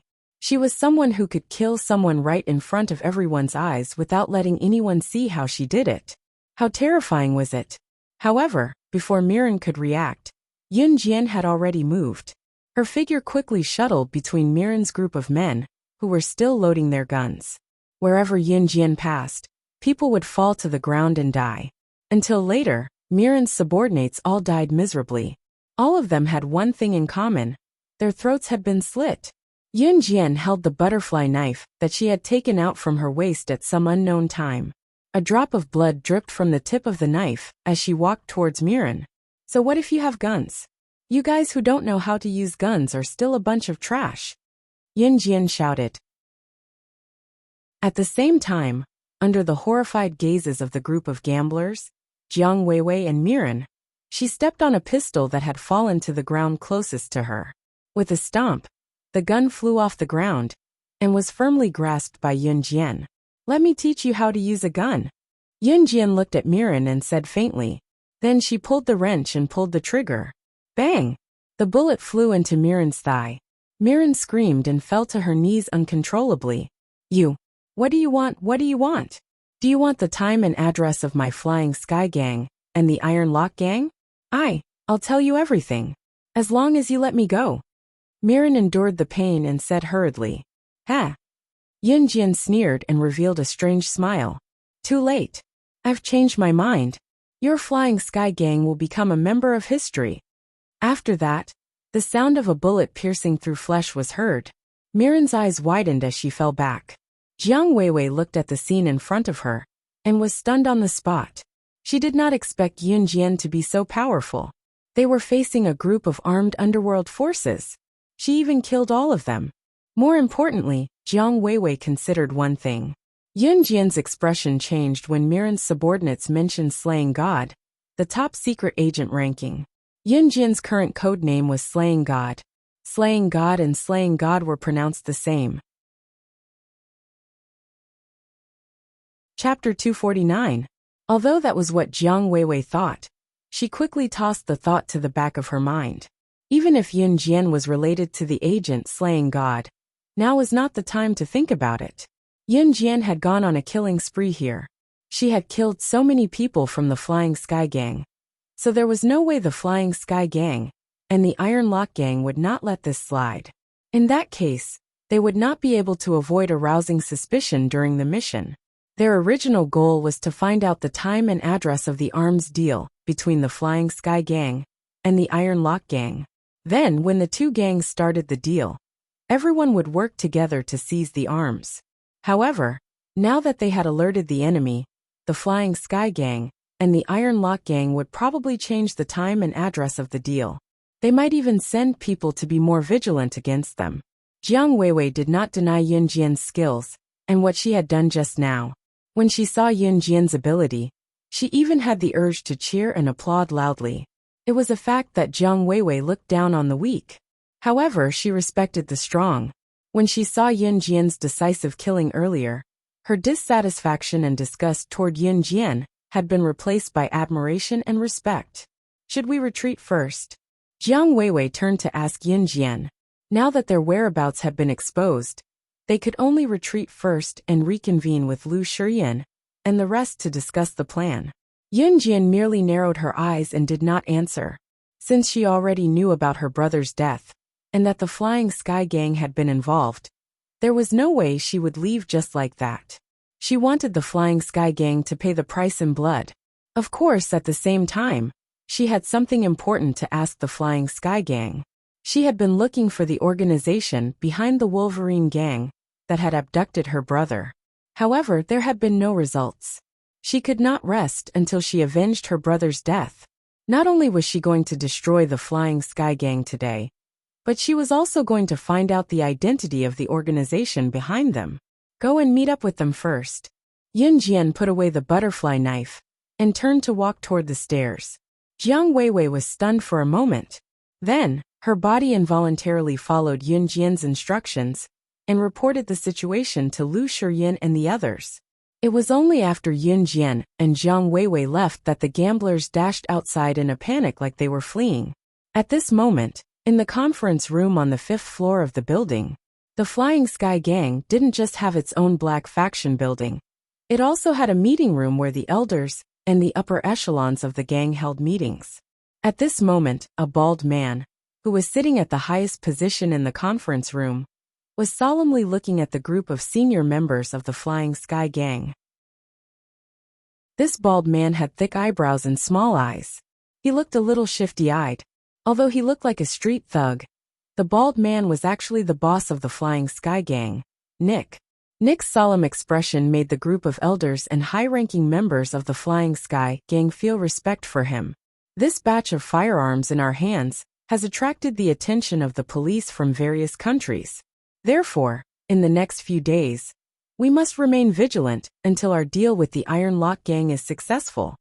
Nick slammed the table and said with a serious frown. However, before he could finish, the door in front of him was kicked open. A young girl with long hair burst through the door. Then, a bright throwing knife flew over the heads of all the high-ranking members and stabbed into Nick's table. Chapter 250. The people in the conference room on the 5th floor didn't notice anything that happened in the casino on the 2nd floor. It had to be said that as the boss of the Flying Sky Gang, Nick had installed thick soundproof walls around the conference room. No matter how loud the commotion on the 2nd floor was, he couldn't hear anything in the conference room on the 5th floor. So just now Yun Jian killed Miran and the others and caused a big commotion. But Nick and the others were still having a meeting. Therefore, when Yun Jian barged in and stabbed a flying dagger into the table in front of Nick while spouting her insolent words, everyone was terrified. Although Nick was frightened by Yun Jian's throwing knife, he was still someone who had seen a big scene. When he saw Yun Jian's appearance and age, he slammed the table and stood up for his prestige. He retorted to Yun Jian, "Who are you? How dare you barge into my Flying Sky Gang's conference room and spout nonsense about taking the lives of my Flying Sky Gang's higher-ups? Little girl, you can eat whatever you want, but you can't speak whatever you want. Young and frivolous, you can't do anything good. Today, you dare to offend my Flying Sky Gang, so you must pay the price." As the boss of the Flying Sky Gang, Nick saw that the person who came was a young girl in her teens. In addition, he was in front of his subordinates, so he had to put on a good show. That was why he slammed the table and stood up, shouting at Yun Jian. Hee.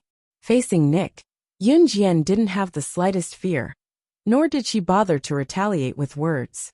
She looked at Nick, and the scene of her brother's head being thrown at her by Lang Sha in her previous life flashed before her eyes.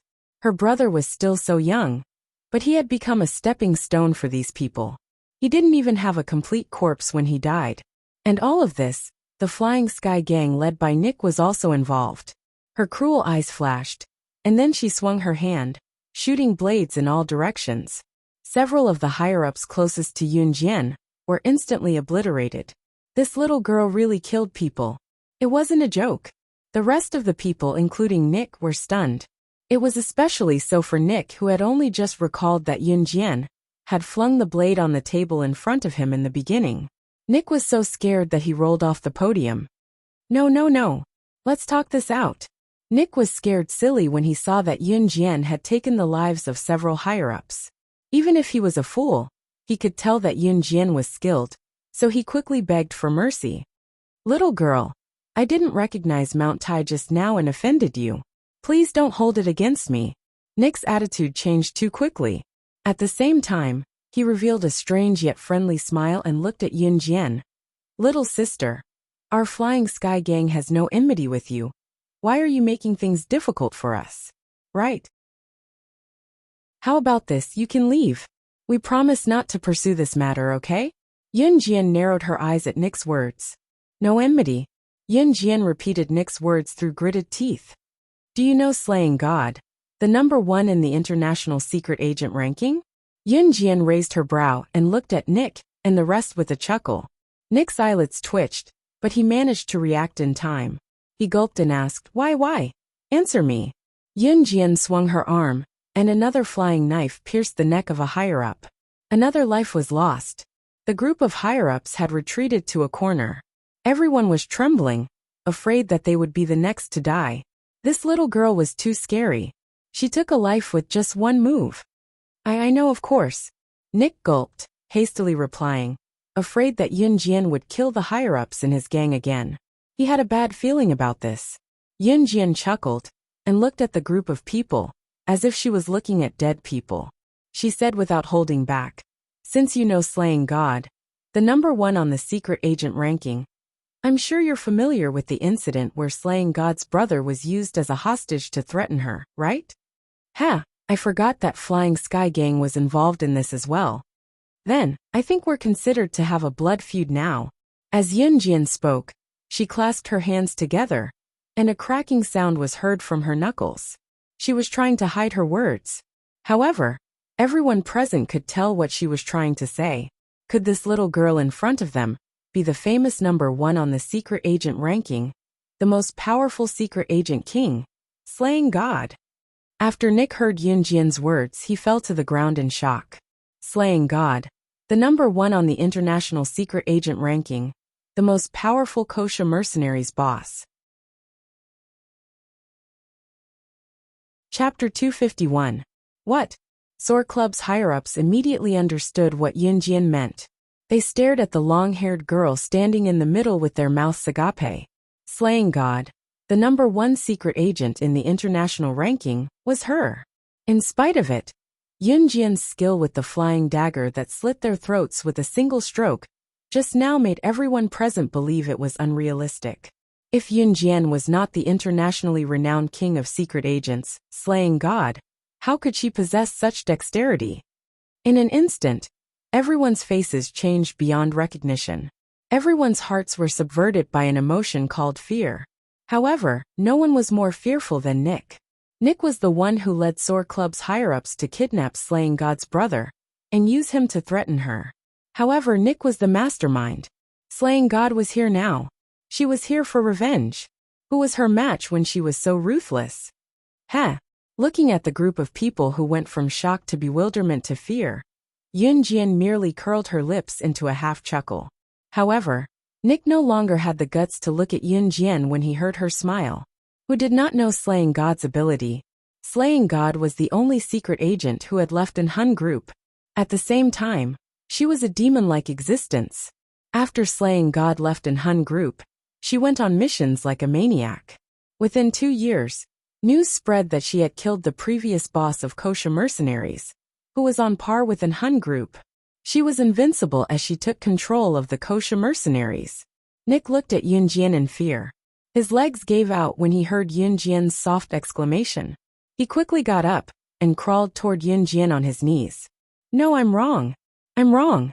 I didn't want to be involved in that incident. We were forced to do it. Please let us go.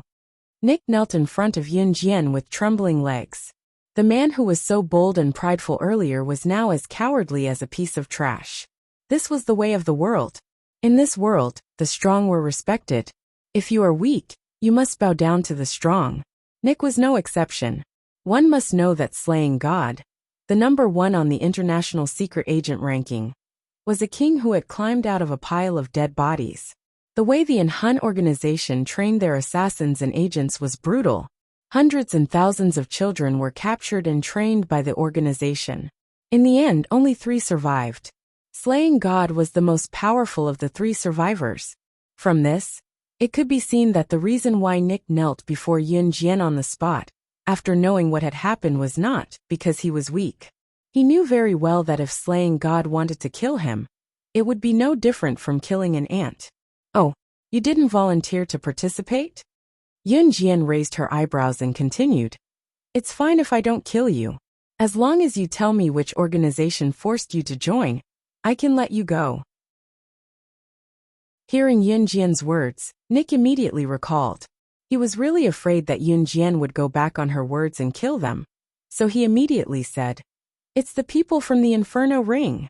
The Inferno Ring was the 3rd largest assassin organization, after the Hun organization, and the kosher mercenaries. The Inferno Ring. Yunjian raised her eyebrows and hummed softly. A murderous intent flashed in her eyes, as she lowered her head to look at Nick, who was kneeling before her. "Huh, then you can go to hell. You said you wouldn't kill me." Nick's eyes widened as he stepped back in fear. He did not expect Yunjian to go back on her words. "I did say that I'll let you go as long as you tell me which organization forced you to join. But didn't anyone tell you that you must die after knowing my identity?" Yunjian chuckled, her eyes bloodshot. Then, Yunjian flipped her palm, and the butterfly knife nimbly appeared in her palm. The killing began. Chapter 252. Yunjian's eyes were bloodshot. She knew that these people were the ones who had caused her brother's tragic death, so she wanted to die a quick death. She slaying God had always been protective. Her brother's death had always been a knot in her heart. Therefore, the higher-ups of the Flying Sky Gang who had participated in her brother's matter must pay the price for their actions. In the hotel, Lu Shiyin and the rest were shocked when they heard what Jiang Weiwei, who had returned first, said. Jiang Weiwei told them about how they had exposed their whereabouts, including how Yunjian had killed Mi Luan and the rest. After the shock, Lu Shiyin, as the captain, was naturally the calmest. He frowned and said to everyone, "Since our whereabouts have been exposed, we must take other measures to seize that batch of firearms." "No need." Just then, the door outside the room opened, and Yunjian walked in. "Yunjian, little girl, where have you been? Why are you only back now?" "I was shocked when I saw that only Jiang Weiwei had returned. I was afraid that something had happened to you." Chu Ning was relieved when she saw Yunjian return. Jiang Weiwei did not explain why Yunjian did not return with her. Yunjian winked at Chu Ning discreetly, then looked at the rest and continued. "I found that batch of firearms. We can go get it now." Naturally, Lu Shiyin and his men did not know that Yunjian had already wiped out the Go-Go Gang's higher-ups, including their boss.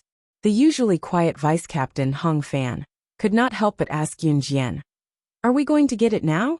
There are thousands of people in the Flying Sky Gang, not to mention that their boss is no pushover. Even our commander, Gu Junjian, won't attack the Flying Sky Gang easily. Are we going to get it now? Are you sure it'll work?" Idiot Hong. Since little sister Yunjian said that we can go get it, of course, there's a reason for it." Chu Xiongnan, who was standing next to Hong Fan, spoke up for Yunjian, and even nudged Hong Fan with his elbow. Hong Fan was the most meticulous person in the group.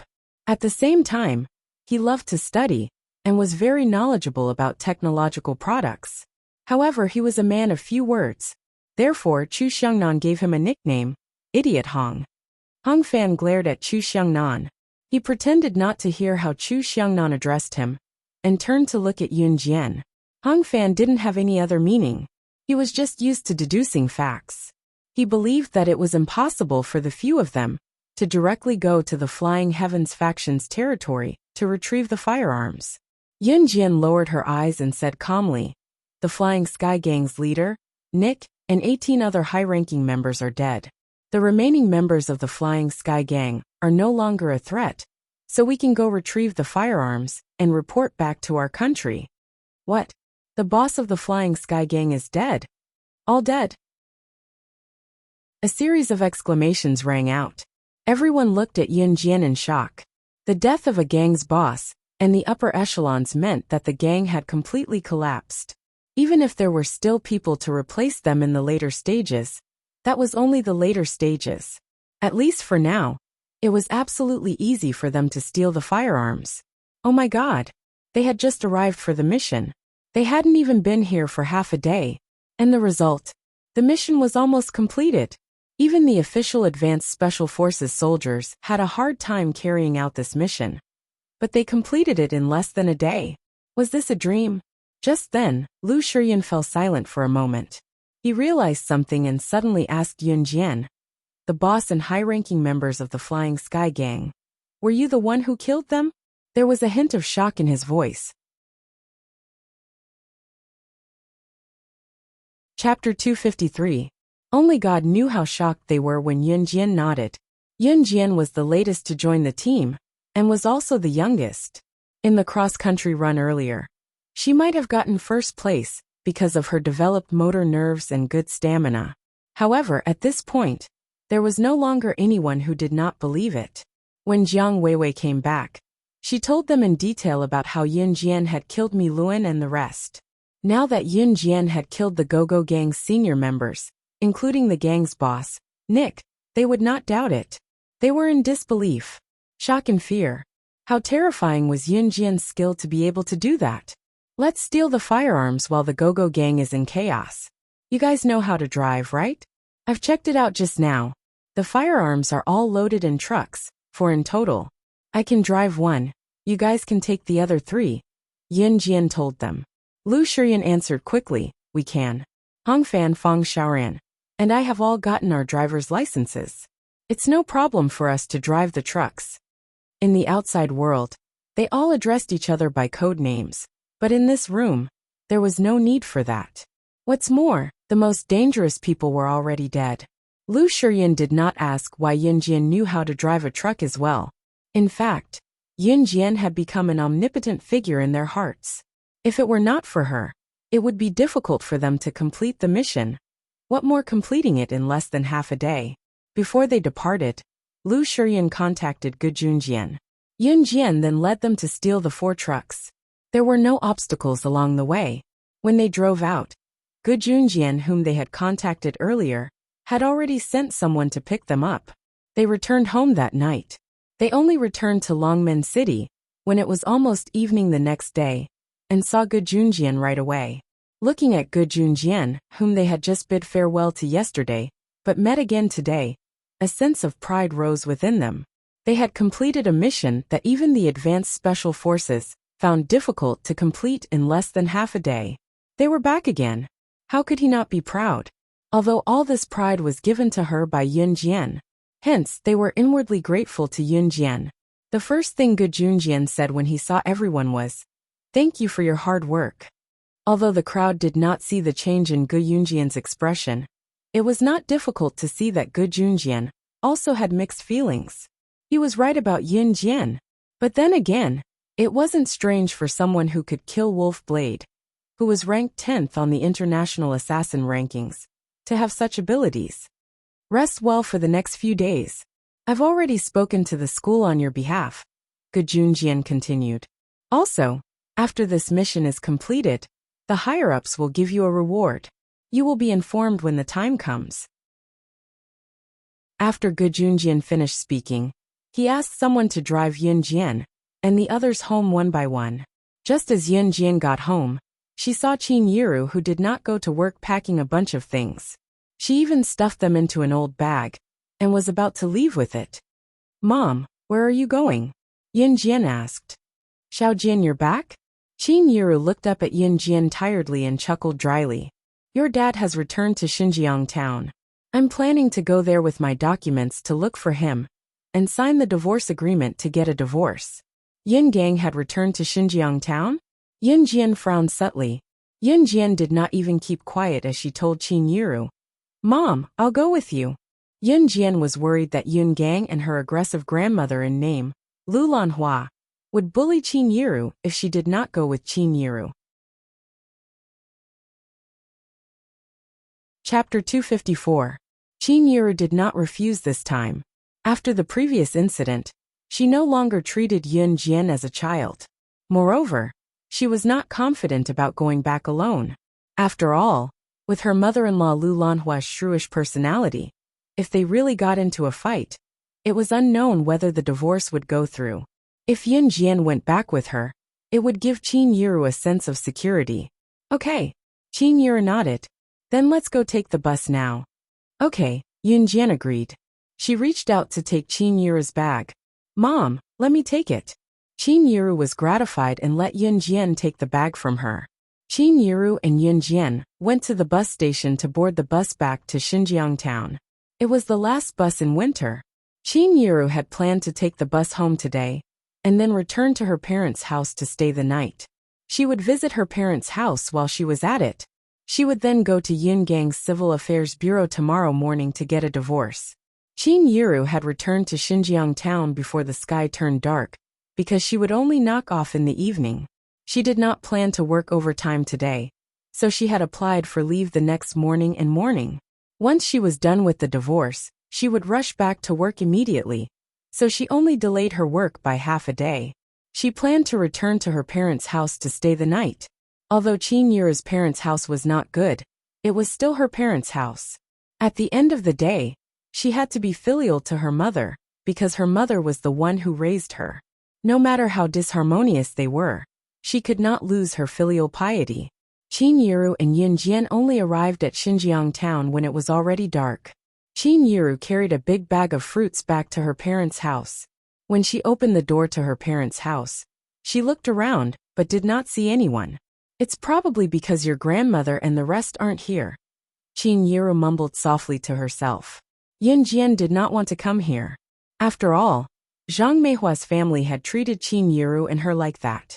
However, according to Chinyiru, she was still her mother no matter what. She still had to show her filial piety. At most, she would avoid contact with her in the future. Not long after she said that, a few people walked in. Zhang Meihua and the others came back from the market with a bunch of vegetables, fruits, fish and meat. It was as if they were going to hold a big banquet. At that moment, they all had smiles on their faces. The cheerful smiles froze abruptly when they saw Yunjian and Chinyiru. Fear flashed across their faces. Zhang Meihua, her face turned green when she saw Yunjian. Oh God, why was her terrifying granddaughter here again? The last time Yunjian threw a flying dagger at them, the scene where the dagger got stuck in the wall was still fresh in their minds. Zhang Meihua, in particular, had peed her pants on the spot. She still shuddered when she recalled it today. You, why are you guys here? Zhang Meihua was terrified. She took a few steps back and looked at Yunjian with fear in her eyes. Qin Liqian followed behind Zhang Meihua and stared at Yunjian fearfully as well. He looked like he had seen a ferocious beast in the river. If others were to see this, they would probably snicker. After all, Zhang Meihua was Yunjian's grandmother and Qin Liqian was Yunjian's uncle. Both of them looked panicked and fearful when they saw Yunjian. It was truly shocking. Mom, don't be scared. Xiao Jian and I came back today to visit you guys. I'm planning to file for divorce with Yun Gang tomorrow morning, so we'd like to stay here for the night. Also, here are some fruits. Xiao Jian and I picked them out from the fruit stall beside the bus stop. They're fresh, so we brought them for you guys to try. Chinyiru placed the fruits on the table. Zhang Meihua had long felt Yunjian's threatening gaze. How would she dare to chase them away? The lesson from last time was unforgettable. Okay, stay. Feel free to stay. Zhang Meihua took a few glances at Yunjian and gulped. Chinyiru smiled when she heard that. This was her mother after all. Even if she did not like them, she did not wish for them to become enemies. Right, Mom? You guys bought so many things. Are you treating us to dinner? Chinyiru asked with a glance at the things Zhang Meihua had brought back. Zhang Meihua had calmed down and her attitude was not as harsh as before. Probably due to her fear of Yunjian, her tone was gentler. It's Fangfang who's coming back to visit her parents today. Chapter 255. Chinyiru smiled when she heard that Qin Fangfang was coming back. Qin Fangfang was the only one in Chinyiru's generation who managed to get into university. Even among her peers, Qin Fangfang's grades were the best. Not to mention now, in Chinyiru's generation, the number of people who managed to get into university could be counted with one's fingers. Therefore, in the past, the villagers all had the feeling that whoever's child could get into university was a talent. Qin Fangfang was undoubtedly a talent. She got into a famous university in another province and settled down there after graduation. In the end, she even met a rich boyfriend and got married in another province. She rarely came back. Qin Fangfang, on the other hand, was the closest to Chinyiru among the Qins. The two sisters were so close that they could talk about anything. However, Qin Fangfang went to university, worked and got married, so she did not have time to come back. Therefore, their relationship faded as time passed. When Zhang Meihua heard that her youngest daughter was going back home to visit her parents, she was all smiles. Her youngest daughter had always been her pride. She was good at her studies when she was young. Not only did she get into a famous university, she even married a rich man. Oh my, it was said that he was worth millions. His family could even afford to drive a car. In this era, those who could afford to drive a car were definitely from a rich family. Honk honk honk. Not long after, the sound of a car horn came from outside the door. Zhang Meihua heard it and ran out immediately. Qin Yiru pulled Yun Jian and followed Zhang Meihua and the rest out. At this moment, they saw a black Santana outside the door, honking as it drove over. Hearing the honking along the way, some of the neighbors who were at home for a blind date ran out and looked at it with envy. Someone even pointed at the Santana and shouted, "Look, it's a car!" Rich people. In this era, it was rare to see a car in a small town like Xinjiang town. Even if there was a car, it would only be driven back by the rich who went out to work. In the entire town, there were probably only 1 or 2 families who could afford to drive a car. Therefore, when Zhang Meihua heard the neighbor's praises, her face was full of smiles and pride. That was her son-in-law's car. The sedan was also honking loudly as it drove all the way to the door. The passenger door of the car opened, and a fashionably dressed woman got out of the Santana. "Mom, sis, you're all here." The woman saw Zhang Meihua and Qin Yiru and shouted in surprise. This fashionably dressed woman was undoubtedly Qin Fangfang, Qin Yiru's sister and Yun Jian's aunt. She looked happy just a moment to come back. She frowned her face, who was just radiant just now. Instantly her face, who was just now. She was to who was just a moment ago. She was she, who was just a moment ago she. Her to, s to look.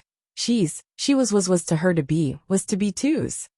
"No, it's the same as the last time I saw you." Qin Yiru chuckled awkwardly, trying to ease the tension. "You have to take good care of yourself." Qin Fangfang consoled Qin Yiru. She then noticed Yun Jian, who was standing beside Qin Yiru.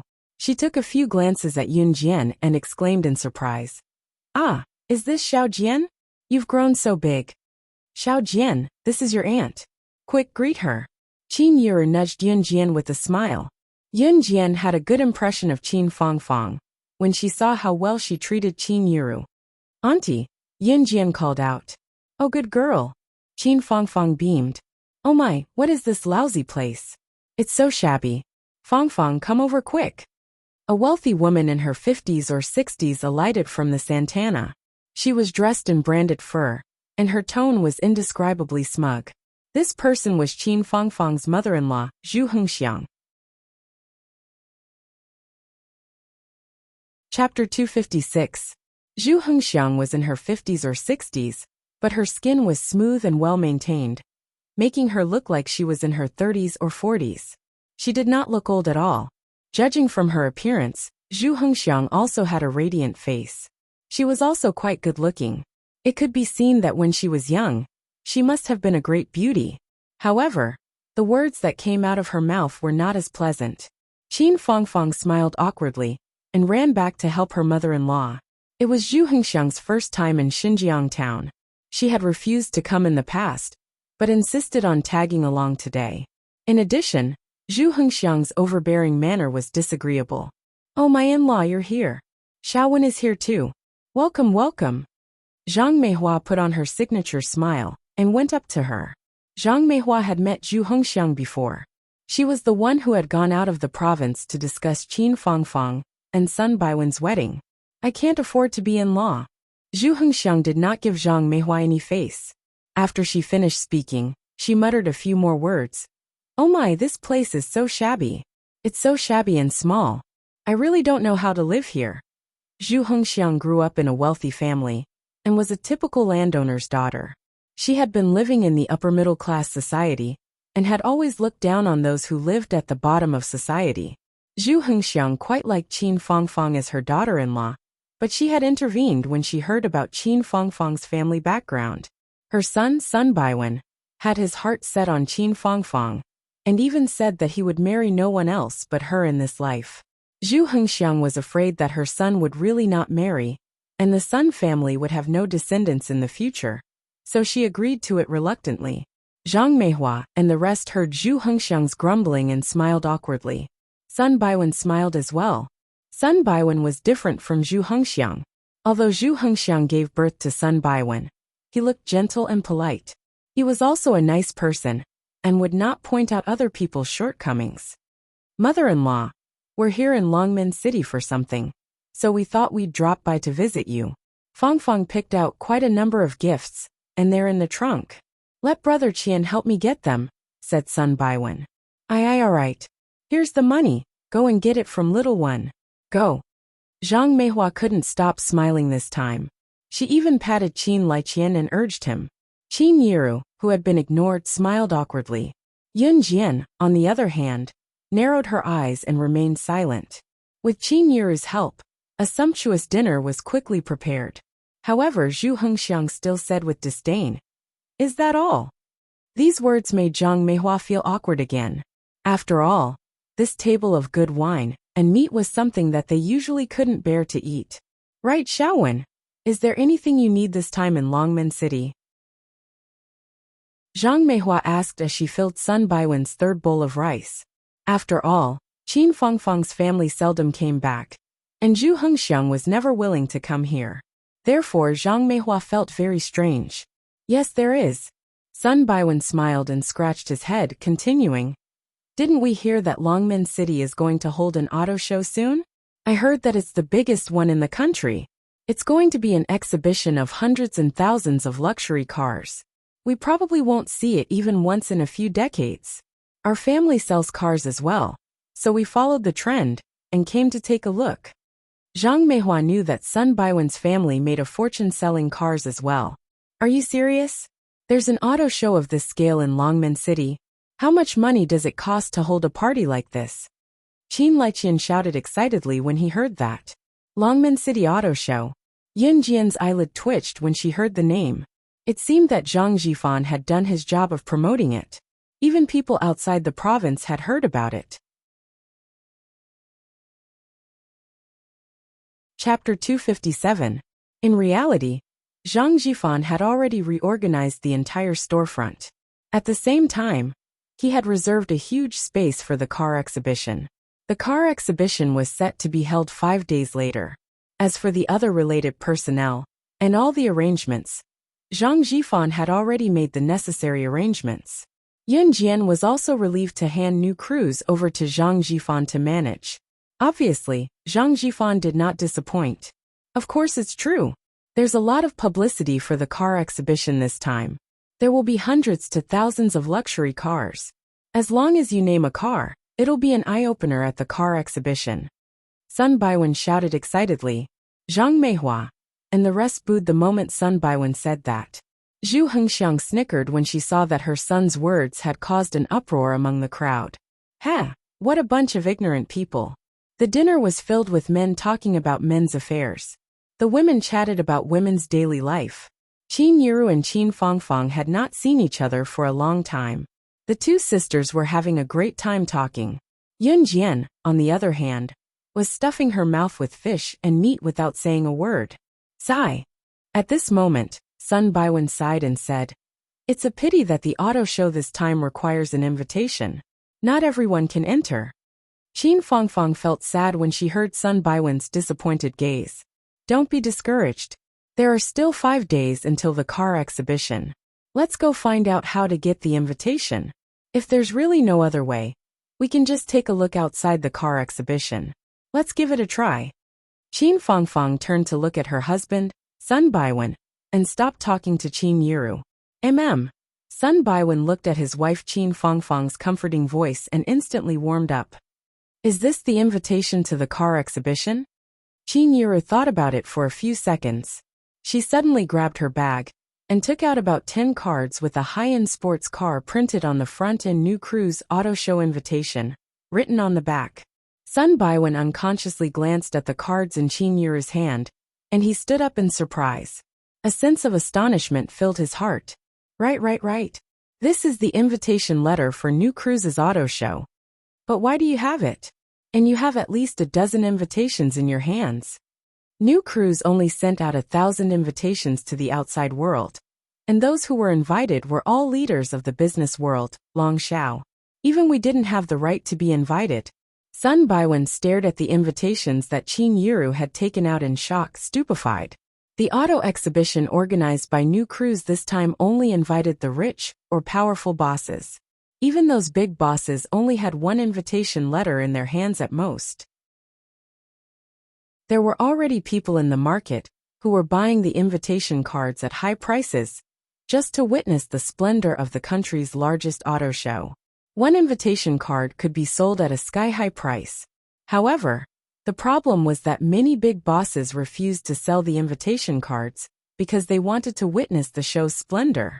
Under such circumstances, it was shocking that Qin Yiru could take out more than 10 invitations at once.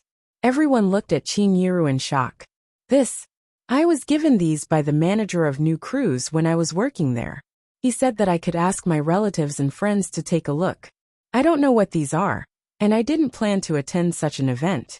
I was planning to throw them away in a few days. Qin Yiru was stunned as well.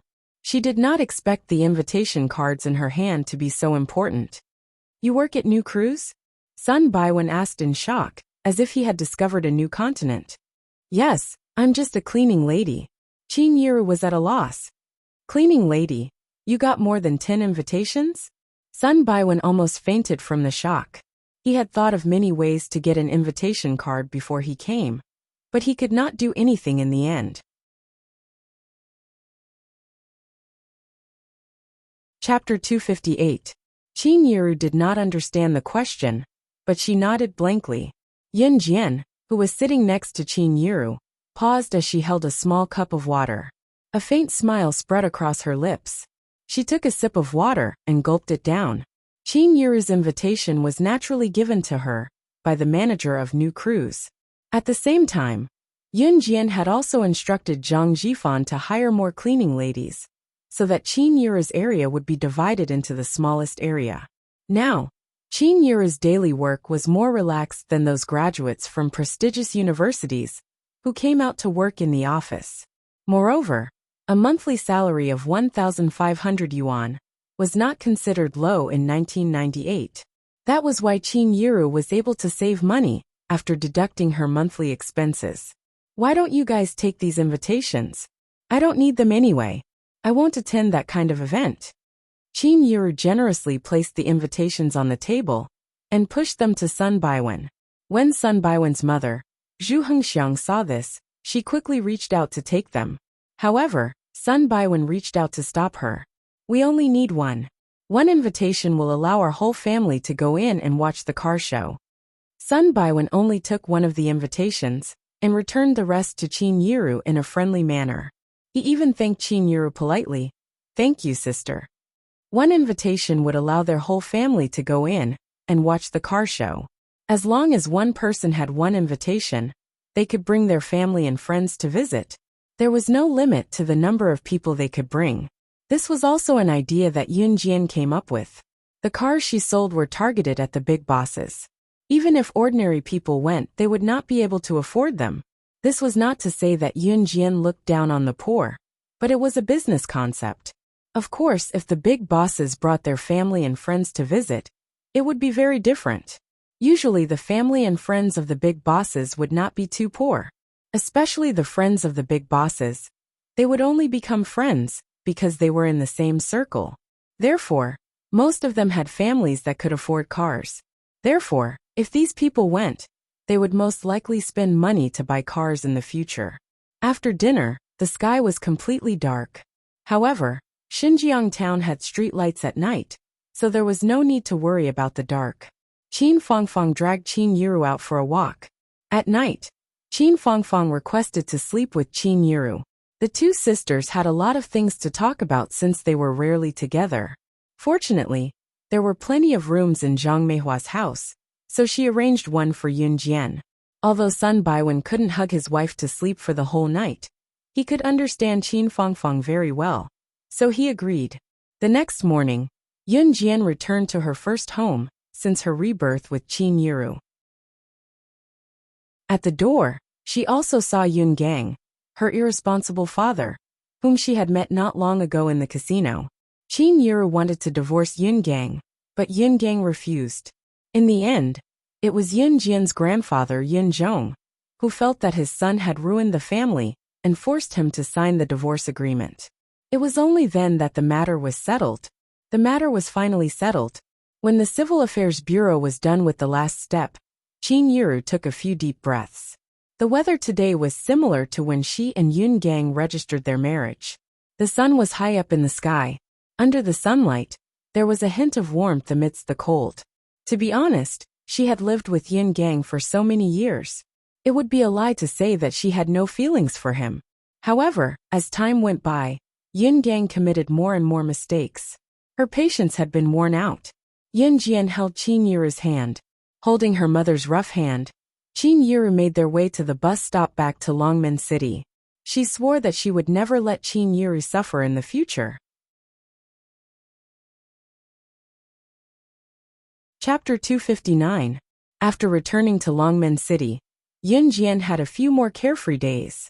Soon it was the day of the auto show. In the morning, Yun Jian was already awake when the sun was still rising. She had asked Zhang Xiaofeng and Chun Sini to watch the auto show together. Ling Yichen was also tagging along. Both Zhang Xiaofeng and Ling Yichen were boys, so it was only natural that they were fond of racing and machinery. Once they heard that Yun Jian asked if they were interested in watching the auto show, they agreed without hesitation. When they found out that the auto show this time was the largest auto show in the country organized by New Cruise, which had been in the limelight recently, Zhang Xiaofeng and Ling Yichen were dumbfounded. "Master, do you have an invitation for this place?" Standing at the entrance of the auto show, Zhang Xiaofeng glanced at Yun Jian and asked with a twitch of his lips as he watched the guards checking the invitations. "No."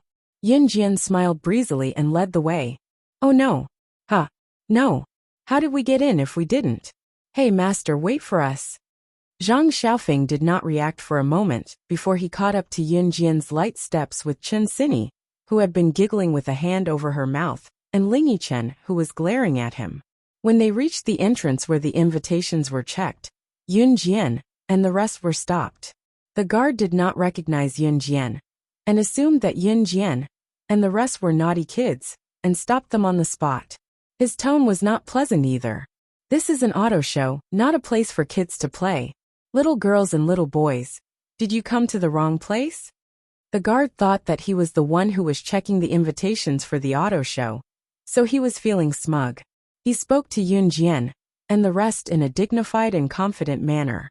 Yun Jian did not have an invitation because she did not bring it with her, and there was no need for it. Ignoring the gatekeeper, Yun Jian typed a message on her phone and sent it out. Not long after, a strong man rushed out of the door.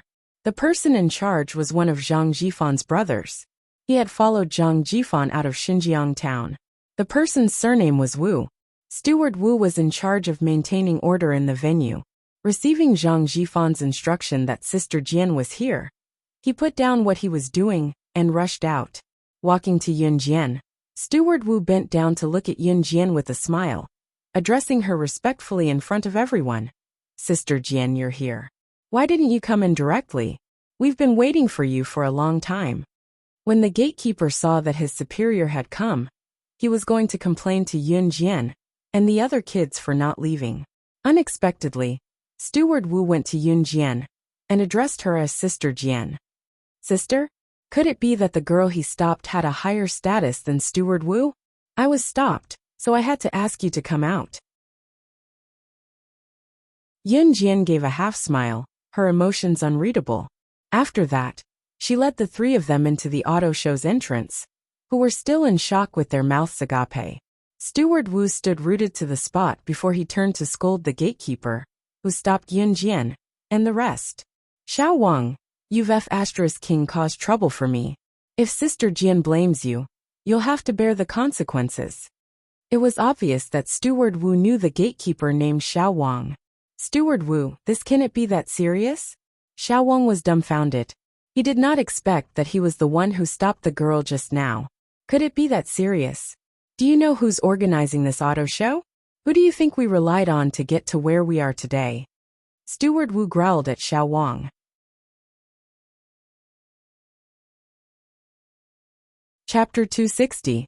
On the other side, Yun Jian, who had successfully entered the auto show, led Zhang Xiaofeng, Ling Yichen, and Chun Sini around. "Master, I didn't expect the person in charge of this auto show to call you Sister Jian." Zhang Xiaofeng could not help grumbling. Yunjian merely smiled without saying anything. The scale of this auto show was huge.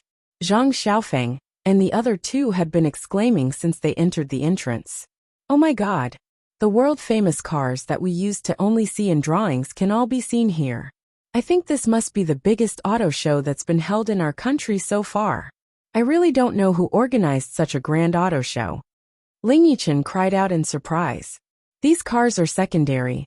There are 3 international limited edition supercars at the front hall. Do you guys want to go take a look? Yun Jian asked with a raised brow at the trio's ecstatic expressions. Wow, really? We're going. Zhang Xiaofeng shouted. With Yun Jian leading the way, the group went to the front hall. The 3 limited edition supercars at the front hall were actually the highlight of this auto show. They were the reason why both insiders and outsiders wanted to catch a glimpse of their splendor. There were only a handful of limited edition supercars in the world. As for the limited edition supercars, even some rich tycoons would find it hard to buy them. It was even more priceless in the market. Moreover, it was an auto show with 3 limited edition supercars as the highlight. How could it not attract the attention of the tycoons? The 3 limited edition supercars in the front hall were already surrounded by a crowd of onlookers. Everyone was looking at the 3 limited edition supercars with a sense of possessiveness. By the time Yun Jian and the others arrived, the place was already crowded. On the other hand, the 3 limited edition supercars were surrounded by a protective fence. The people around them only knew how to admire the cars. There was no commentator for the 3 limited edition supercars. First, it was because they were limited edition supercars. Most of the commentators would have a hard time describing the cars in a captivating manner. Secondly, it was because this was a supercar. The commentators themselves had never had the chance to touch it, so it was even harder for them to talk about it. Yun Jian saw many familiar faces in the crowd, including Mayor Gu, the mafia boss Su Zetian, and others who had been invited. She pursed her lips. Just as she was about to lead Zhang Xiaofeng and the other two over, she heard Qin Fangfang's voice. Xiao Jian, are you here for a visit too? Is your mother here? Qin Fangfang stopped Yun Jian when she saw her. When Yun Jian saw that it was her aunt Qin Fangfang and the others, she nodded and said, My mom didn't come. She didn't go to work today. She said that today's event was too lively, so she didn't want to join in the fun.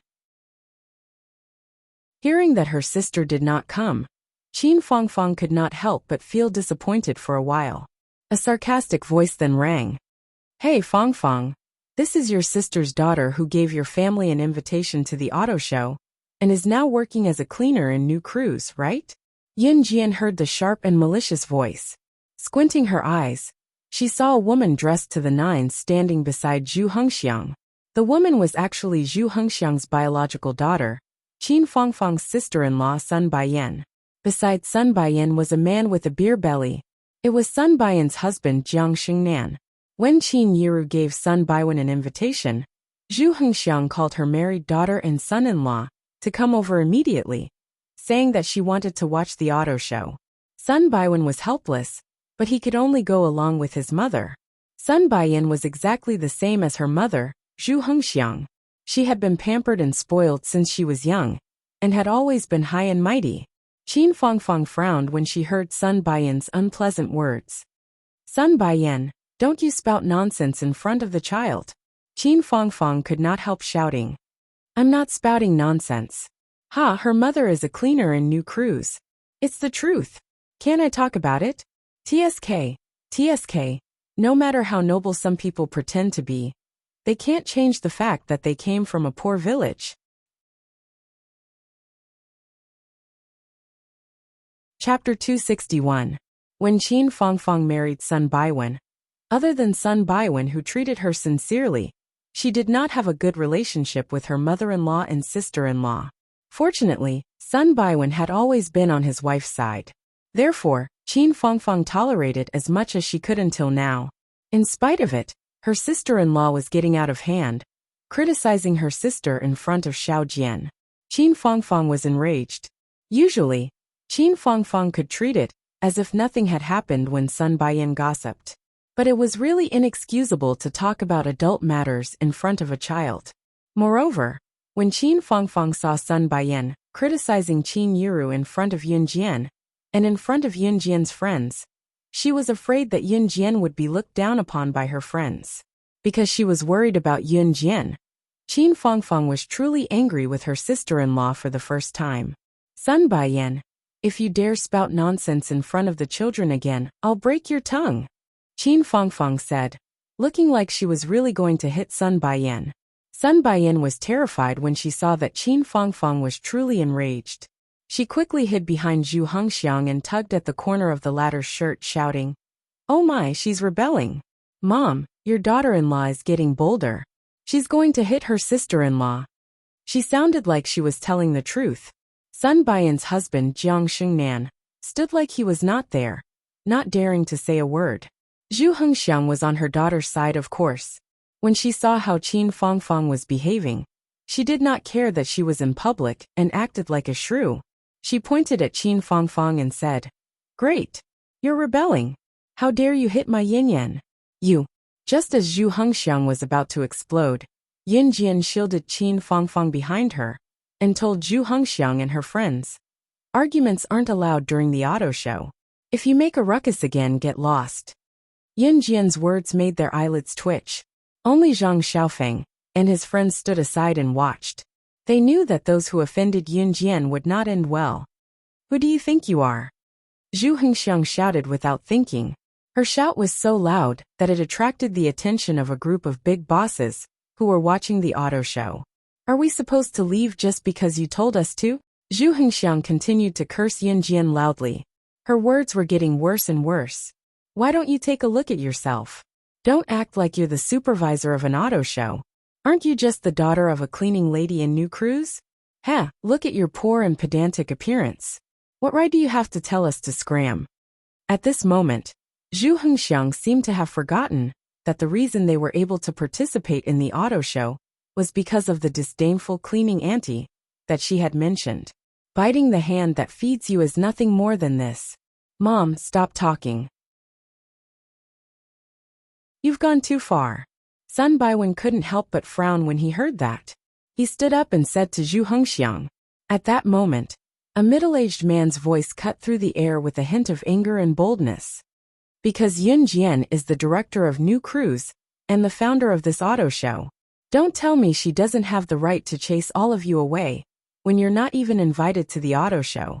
Zhang Jifan, who had just witnessed the scene, stomped over angrily from afar. How dare she slander their sister Jian? This old hag must be tired of living.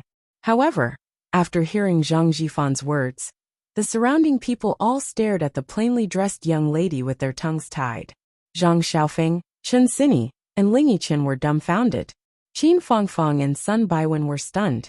Zhu Hengxiang and Sun Baiyan, on the other hand, were ashen-faced when they heard that.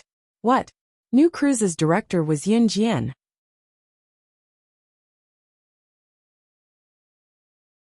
Chapter 262. Shock aside, Zhang Jifan was already standing in front of Yun Jian by the time the crowd recovered. Zhang Jifan, who was dressed in a suit and leather shoes, was completely different from the gangster who made a living by lending money to loan sharks. All these changes were bestowed upon him by Yun Jian. Zhang Jifan went to Yun Jian and bowed at Yun Jian, calling out, "Sister Jian." His greeting was an announcement to everyone present that she, Yun Jian, was the director of New Cruise. There was no one else. It was not an empty promise. The crowd snapped out of their shock. Ha ha ha. A deep chuckle was heard. What came into everyone's view was Mayor Gu's smiling face. "Little girl, we meet again. I really didn't expect that you would be the one who organized the auto show this time. You're New Cruise's director." Mayor Gu exclaimed before he seemed to recall something and exclaimed, "No wonder you bought a storefront that wasn't worth that much at the auction the last time with a whopping 14 million yuan. So it's to start a company." Forget where Yun Jian's money came from. Her purchase of a storefront for more than 10 million yuan was the height of stupidity in other people's eyes. Even Mayor Gu could not wrap his head around it. Now he knew. 10 million yuan aside, the storefront was definitely worth it if it was used well. Yun Jian used it to organize an auto show and publicize the company's name. Rich bosses would then come to buy cars. In this day and age, as long as the company's name was made known, even billionaires from other provinces would come here just to buy branded cars. What did some bosses use their money for? To buy branded cars and show off. Yun Jian had presented 3 limited edition sports cars in this auto show. Which car marketing company in the Z Nation could compare to this kind of capital? Limited edition supercars were hard to come by in the entire world. But Yun Jian had managed to get her hands on 3 of them. When the time came, she would be able to earn tens of millions by selling a luxury car. The money that she, Yun Jian, had spent would be as good as flowing water. Moreover, the effect of her promotion of the company had already caused a huge commotion in the automobile industry of Z country. New Cruise would probably be the first choice for rich bosses to buy cars in the future. However, the people next to Mayor Gu were paying attention to the sentence. Yun Jian spent more than 14 million yuan to buy this store at the auction. More than 14 million. Heavens! Not to mention the 1998 era. Even in the modern era, this was a huge sum of money that ordinary people might not be able to save in their entire lives. Even Qin Fangfang's husband's family, Sun Baiwen's family, which could be said to be a rich and famous family, only had a few million in assets. What about Yun Jian? Buying a storefront cost more than 10 million. This was the difference. Zhang Xiaofeng and the other 2 were stunned once again. Now Zhang Xiaofeng's blood was boiling. Who would dare to say that his master was poor in the future? He would fight with his life on the line. Mayor Gu, we meet again. Yun Jian squinted and nodded at Mayor Gu. Not bad. This little girl has a bright future ahead of her. Mayor Gu squinted and laughed out loud. He could not help but compliment her. After Yun Jian and Mayor Gu nodded, she turned to look at the pale Zhu Hengxiang and said, "As you said, my mom works in my company. What's wrong with sweeping the floor? She's experiencing life. Unlike some people who look glamorous on the surface, but are as shrewish as a shrew behind her back." Zhu Hengxiang had just mocked Yun Jian for being poor, but learning how to do things from rich people. Now, Yun Jian was returning the same words to her.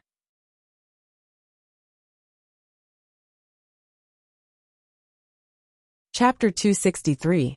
It was Zhu Hengxiang's first time being reprimanded in public. Zhu Hengxiang was born in a prestigious family with superior conditions since she was young, and her husband was a match for her after she got married. She was a typical upper-class family. Zhu Hengxiang had never been scolded like that in her entire life. However, no matter how dumb she was, she would not go against Yun Jian. Yun Jian was the director of New Cruise. How would Zhu Hengxiang dare to retort with such a status? Ha! Yun Jian chuckled when she saw that Zhu Hengxiang dared not respond to her anymore. Then, Yun Jian pulled Qin Fangfang, who had yet to react to the situation, and warned Zhu Hengxiang and Sun Baiyan, who stood beside her. If I find out that my aunt is bullied by you guys in the future, don't blame me for not reminding you.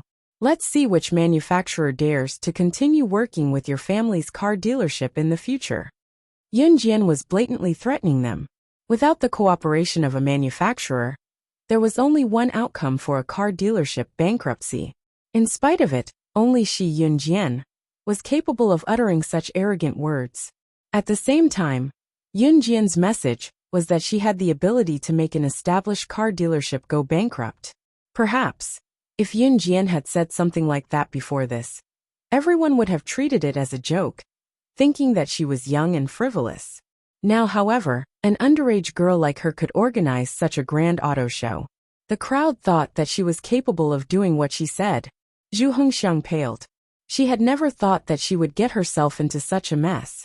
She also did not expect Qin Fangfang's niece to be so capable, after being looked down upon by her for so many years in poverty. She dared to bid for a storefront for more than 10 million yuan.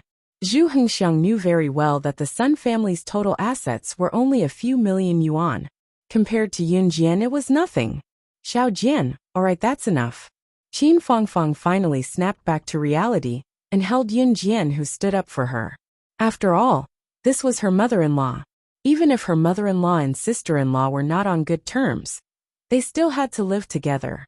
Yun Jian stopped talking after hearing Qin Fangfang's words. Of course, she knew when to stop. She had already warned Zhu Hengxiang and Sun Baiyan. Unless they were idiots, they would not dare to do anything else. Yun Jian also knew that if she continued to speak, it would make things difficult for Qin Fangfang. Thus, they stopped talking about this topic. For the sake of Qin Fangfang, and the fact that Zhu Hengxiang and Sun Baiyan didn't dare to speak since just now, Yun Jian didn't really drive them out. However, no one paid any attention to them. At this time, Yun Jian was already chatting happily with Mayor Gu, while Zhang Xiaofeng and the other two followed beside her. Yun Jian led Mayor Gu to the 3 limited edition sports cars and introduced them to Mayor Gu one by one. This is a Pagani Zonda. It's a tricolor sports car from Italy, and there's only one in the world. It uses special LED lights on the front and back of the car. It's styled like an airplane's headlights. Yun Jian's fluent explanation stood out. Other than Mayor Gu, everyone who was standing in front of the sports cars to watch was captivated. If Yun Jian was the director of New Cruise, she would know the introduction of these limited edition sports cars despite her young age. Moreover, her explanation was extremely smooth. It was as if she knew these limited edition sports cars very well.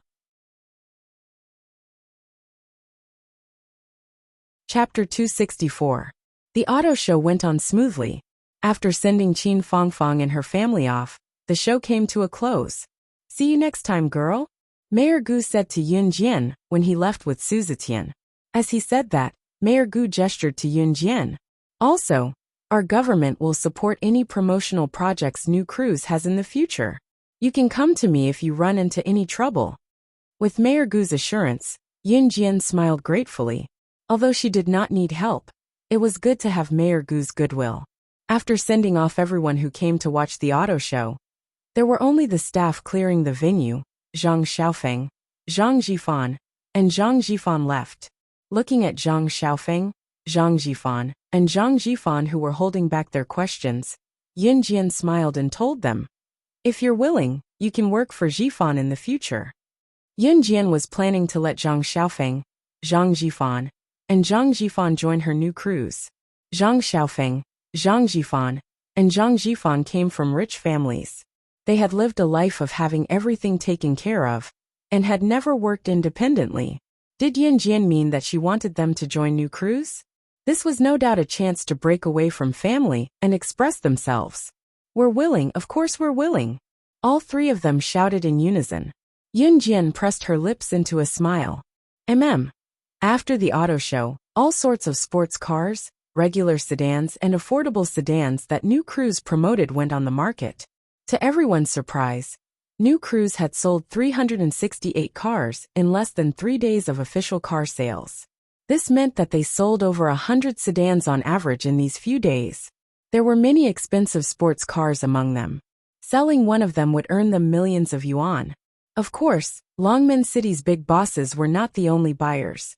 Some business tycoons who came because of their fame were there as well. New Cruise rose rapidly, earning a net profit of 30 million yuan in the month. The astounding sales made it the top car company in the country, let alone Longmen City's car marketing company. The company's reputation soared and swept the country. As the director of New Cruise, Yun Jian was sitting in the classroom, her fair and slender fingers twirling a black pen leisurely as she worked on a blank test paper on her desk. Yun Jian was in the first semester of her 3rd year in junior high school. She would face the first major exam of her life in half a semester, the senior high school entrance exams. Therefore, the school's teachers had increased their students' learning tasks, such as endless test papers every day. Yun Jian, while it was still alright, Zhang and Chen Sini, their heads were dizzy from the test paper. This weekend, Yun Jian was invited by Chu Ning and the others to celebrate the successful completion of their mission. Moreover, Gu Junjian had already applied for a reward for them from their superiors. Other than some monetary rewards, the 7 of them were directly promoted to official members of the Special Forces. It was no doubt a joyous event for Chu Ning and the rest. After some discussion, they decided to go on a trip this weekend to relax, and change their moods. On Saturday morning, Yun Jian carried her school bag stuffed with a dozen hard-boiled eggs that Qin Yiru had prepared for her, and went to meet up with Chu Ning and the rest. "Hey Yun Jianer, we're here." Chu Ning was the first to see Yun Jian and greeted her. Yun Jian went over. The group then boarded the train to a famous mountain.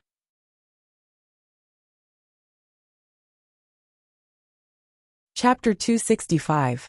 The train arrived at a place called Jinglian Town. The famous mountain was called Weiwu Mountain. The mountain was very high above sea level, and the mountain path was rugged and steep. Jinglian Town was an ancient town attached to the foot of Weiwu Mountain. It was not without reason that this place was chosen as a place to travel. It was because Weiwu Mountain was high above sea level, steep and winding. It was very suitable for adventurous and exciting activities. There was a well-known fact about Weiwu Mountain. Throughout the year, there were many tourists who wanted to climb this mountain, but only 1 in 10 had the ability to reach the top. This rumor attracted a large number of mountain climbing enthusiasts, especially when everyone wanted to be the only 1 out of 10 who could climb to the top of the mountain. However, many people returned without success. In fact, there was no one at the top, but according to those who had reached the top, tents could be set up on the mountain as long as they brought their own tents. Chu Ning and the rest alighted from the train. When they arrived at Jinglian Town, they were stunned by the towering Weiwu Mountain in front of them. Yun Jian merely squinted her eyes, but she raised a brow subtly when she saw Weiwu Mountain that was so tall that she could not even see its peak. "Wow, this is Weiwu Mountain. To be honest, I've wanted to climb this mountain for a long time. I heard that only 1 in 10 can climb to the top from the bottom of this mountain. Haha." Chu Xiangnan looked around the bottom of the mountain, his face agitated. "Then let's go. Let's see who can run faster." Chu Ning rubbed her hands excitedly and was about to run ahead. "Everyone, wait." The early morning sun shone on Yun Jian. It was very dazzling. Just as Yun Jian and the rest were about to go up the mountain, a voice came from behind them.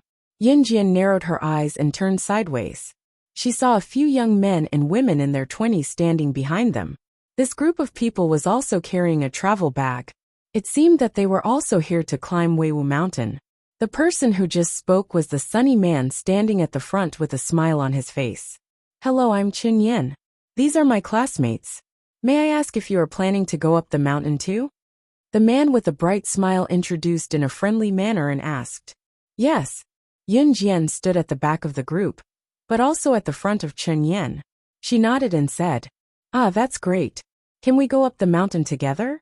It's like this, we are university students. This time, we are a group to go up the Weiwu Mountain. However, we are unfamiliar with the place, so we want to find someone to go up the mountain together," Chen Yan said. The sunlight bathed Chen Yan's face. This Chen Yan was still a very eye-catching handsome guy. "Sure." Chu Ning, who was walking at the front, saw Chen Yan's handsome face. She ran back as if she was mesmerized.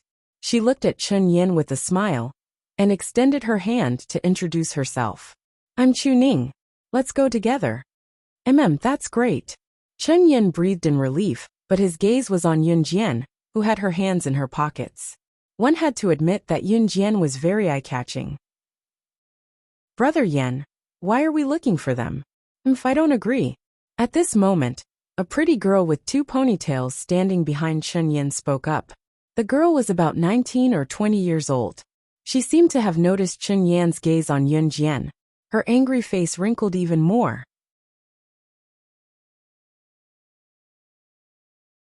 Chapter 266.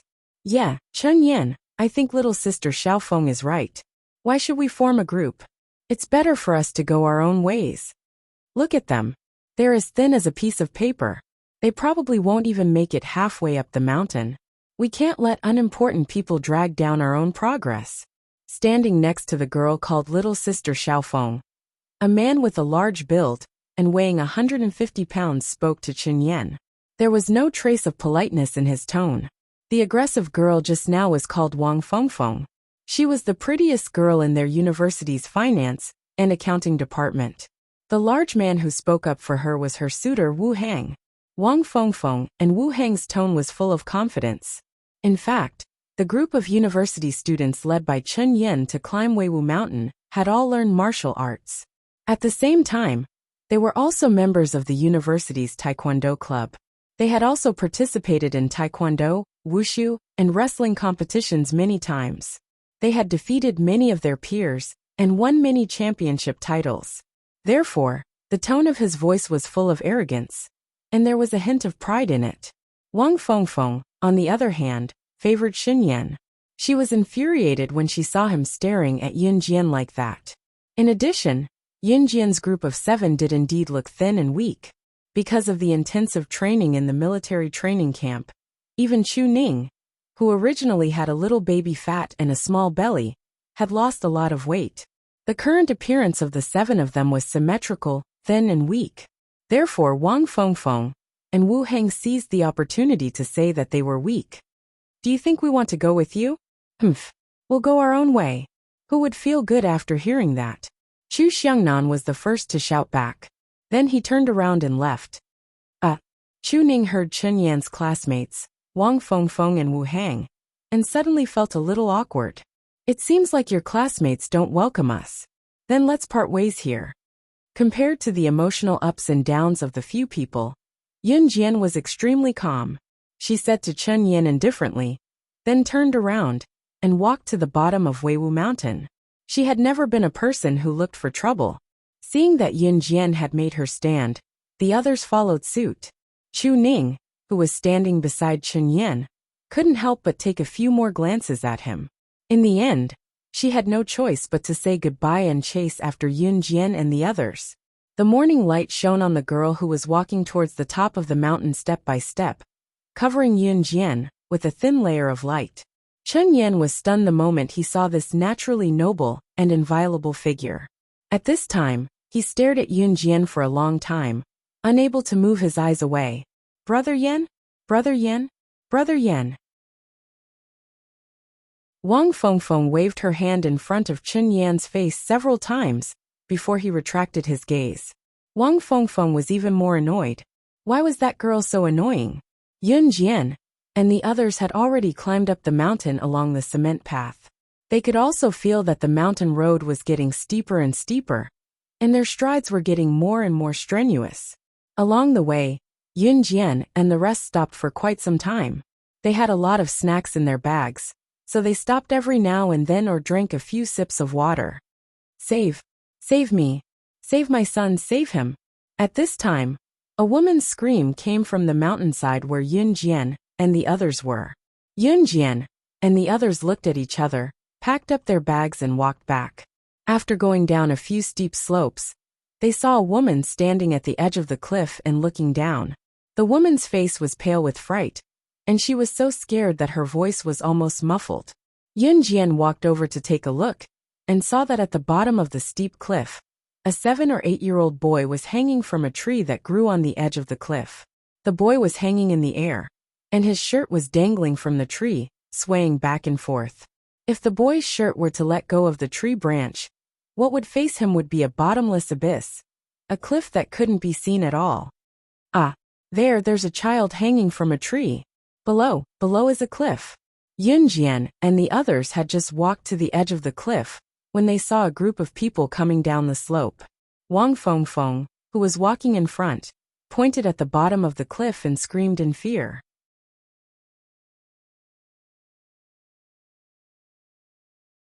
Chapter 267. Chen Yan caught a glimpse of Yunjian who was coming back. Without any makeup, Yunjian's jade-like skin was glossy and delicate. She had a natural beauty. She pursed her lips into a slight smile.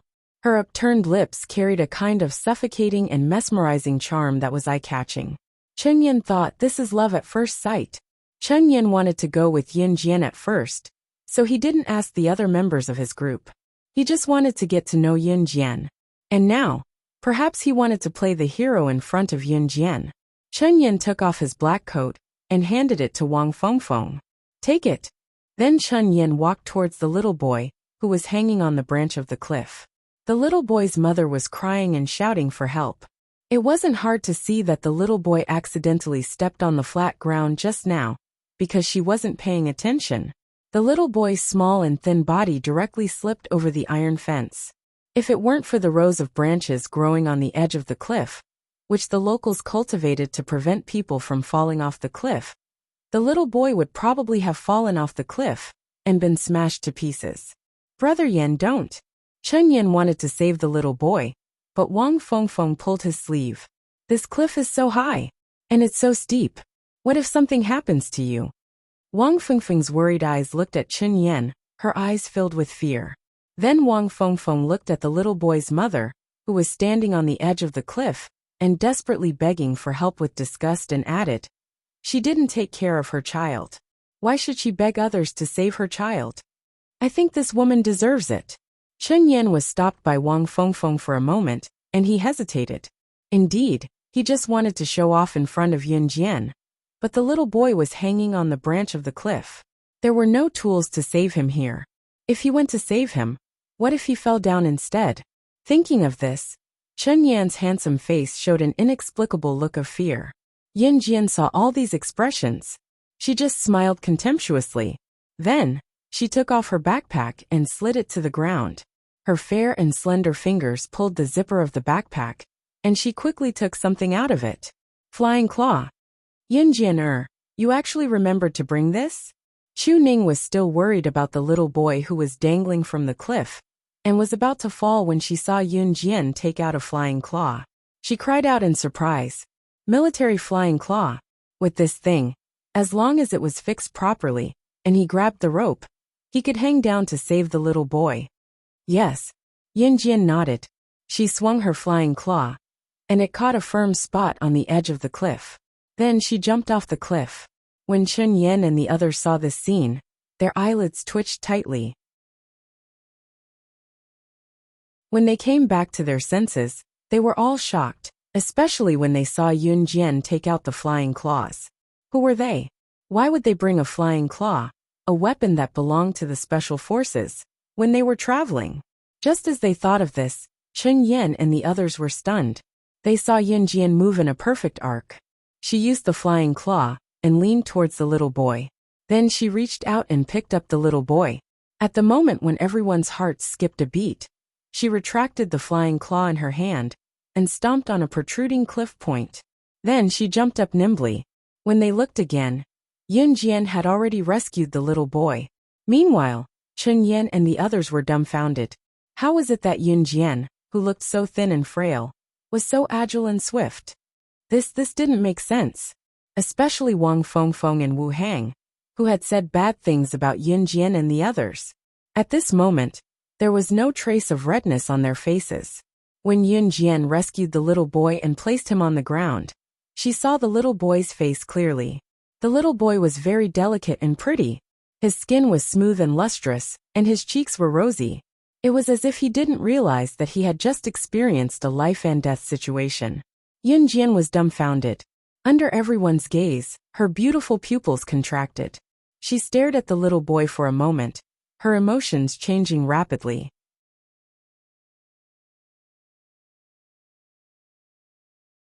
Chapter 268.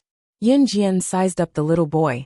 Looking at the little boy's face that was identical to her little brother's, she couldn't help but think of her little brother's lively smile when she first saw him in her previous life. She also remembered the dried tear stains at the corner of her little brother's eyes when he died tragically. Little Zhu? Yun Jian reached out her hand. Although she had always been strong, her voice was trembling when she spoke. Her little brother's name was Yin Zhu. She still remembered the first time her little brother had seen her in her previous life. He had used his big black eyes to stare at her. His face was rosy, his lips were white, and his words were clear. He had blinked at her and said, "Are you my big sister?"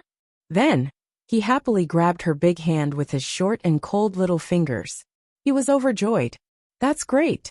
Little Zhu has a big sister too. Little Zhu has a family too. Yun Jian and Yun Zhu's biological parents died in a car accident when Yun Zhu was 4 years old. The reason was that Yun Jian was kidnapped by the organization when she was very young. Her biological parents searched for her for more than 10 years. In the end, both of them died in a car accident during the search. Yun Zhu grew up in an orphanage. All these years, Yun Jian was trained as an agent in the Enhun organization. When Yun Jian had the ability to find her family before she was kidnapped, she only had her little brother left. Later, her little brother was used to threaten her and died tragically. Yun Jian's heart was not made of steel. She could be angry and hate this kind of world.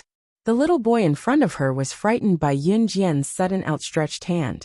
He shrank back. Jur. At this time, the little boy's mother rushed over with tears in her eyes. She hugged the little boy tightly. The fear in her heart could not be described by the word fear. Mom, this big sister seems to know my name. The little boy pointed at Yun Jian and said innocently to the woman. However, his eyes were dull. Yes, Yun Jianer, what's wrong with you? Everyone was surprised by Yun Jian's actions. Chu Ning could not help but be the first to ask. So this little boy was also called Yun Zhu. He was the same as her little brother. I'm fine. Yun Jian closed her eyes and wore a half-pressed smile. Regardless of whether this little boy was her younger brother or not, since he had the same face as her younger brother, and even had the same name as her younger brother, this gave her some hope. Perhaps her younger brother was still alive, in another way. Little girl, thank you. Thank you for saving my son. Thank you. After Yunju's mother settled her child down, she walked over to Yun Jian to thank her. She was so sincere that she almost knelt down to thank Yun Jian. In the end, she was stopped by Yun Jian. At this moment, Chen Yan and the others who were standing at the side were very embarrassed. In the beginning, this group of people all thought that Yun Jian and the others were cowards, so they were very straightforward with their words. But what was the result? A 15 or 16-year-old girl had single-handedly rescued a little boy who was hanging on the edge of a cliff. By this time, Yun Jian had already met Yunju's mother. Yunju's mother was called Yin Hailan. She was a single mother, and Yunju took her surname. This time, she came to Weiwu Mountain for her child Duan Lian. According to Yin Hailan's mother, Yunju had changed completely after he fell seriously ill a few months ago. His eyes became dull, and he did not like to talk. Sometimes he would even scream in his nightmares. No, don't kill me. Sob, sob, sob, please don't kill me. Usually he became very timid. At the age of 8, he did not even dare to go to the toilet alone in the middle of the night. Yin Hailan came to Weiwu Mountain because of Duan Lian and Yunju's courage, but she did not expect something like this to happen. She did not expect that Yunju would fall down the cliff just because she was not paying attention. When Yun Jian heard Yin Hailan's words, she froze on the spot. A few months ago, wasn't that when she was reborn?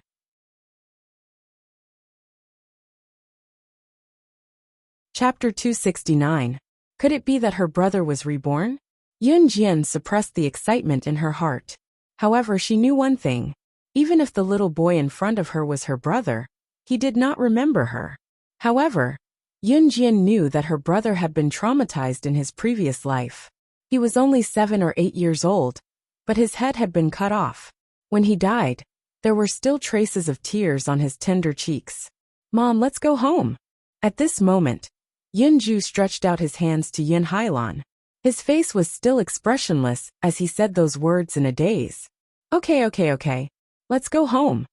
Yin Hailan reached out and carried Yunju. Then she apologized to Yun Jian. Zhuer wanted to go home, so I brought him home first. I didn't expect something like this to happen today. I won't bring him to such a dangerous place in the future. By the way, my house is nearby. If it's convenient, you can stay at my house for a few nights. This Weiwu Mountain is not easy to climb. Most people will come down not long after going up the mountain. The closer the mountain is to the top, the steeper the slope. Moreover, it could be life-threatening at any time. Therefore, most people would not risk their lives to climb up the mountain. Okay. Yin Jian nodded. Her eyes were fixed on Yunju. Then she made a decision. I'm not going up the mountain. It seems that I'll have to trouble you for a few nights. She had to figure out what happened to her brother. What? Yun Jian, you're not going up the mountain? Chu Xiangnan was completely unaware of the situation. He shouted in surprise. Yes, I'm not going. In fact, whether or not she climbed the mountain did not matter much to Yun Jian. Therefore, she nodded and replied to Chu Xiangnan. You guys go ahead, Yunjian said to Chu Xiangnan, Chu Ning, and the others. Then, she went down the mountain with Yun Hailan. Chunyan watched Yunjian go down the mountain. He wanted to say something, but in the end, he went up the mountain with Wang Fengfeng and the others. Meanwhile, Yunjian followed them to Yun Hailan's house alone. Yun Hailan's house was very shabby. She was a single mother, but her family was much more shabby than Yun Gang's. The few rooms here were made up of temporary wooden planks, barely enough for people to live in. You live here? Yun Jian frowned slightly. Well, I hope you don't mind. Yun Hailan smiled at Yun Jian, with a hint of apology in her smile. I won't. Yun Jian followed Yun Hailan into the house made of wooden planks. As she walked into the house, she could even feel the cold winter wind passing through the thin wooden planks and blowing at the people in the house. Sorry, my house is a little shabby. You can sit anywhere, Yun Hailan said to Yun Jian. Yun Jian did not stand on ceremony. She sat down directly. While Yun Jian sat down and chatted with Yun Ju, Yun Hailan took the opportunity to start working. Because Yun Hailan's family was poor, she could only rely on handicrafts to make a living. Mom, I'm cold. At this moment Yun Ju, who was wearing thin clothes, curled up and shouted. Yun Hailan gritted her teeth and said to Yun Ju, Be good, Juer. I'll buy you a cotton-padded coat when I get my salary in a few days. Yun Hailan's family was so poor that they could barely afford food and clothing. The residents of Jinglian town generally lived in poor conditions. Yun Hailan had no work experience, and now she had to raise her child, so she was even more destitute. She did not even have the money to go to the hospital when Yunju's behavior became strange in recent months. When Yun Jian heard this, she took off her thick down jacket and put it on Yunju. This is not right. Yun Hailan saw this and reached out to refuse. The child is still growing. He needs warmth, Yun Jian explained. Yun Hailan was silent for a few seconds. She looked at Yun Jian gratefully and said with tears in her eyes, Thank you. You're tuning in to the Dreamy Chapters YouTube channel. We're so grateful for your support, and don't forget to subscribe to join us on this incredible journey through captivating stories. Your generosity through donations truly makes a world of difference, as it's the primary source of revenue that allows me to expand and enhance this channel for you. Thank you from the bottom of my heart for being a part of this adventure.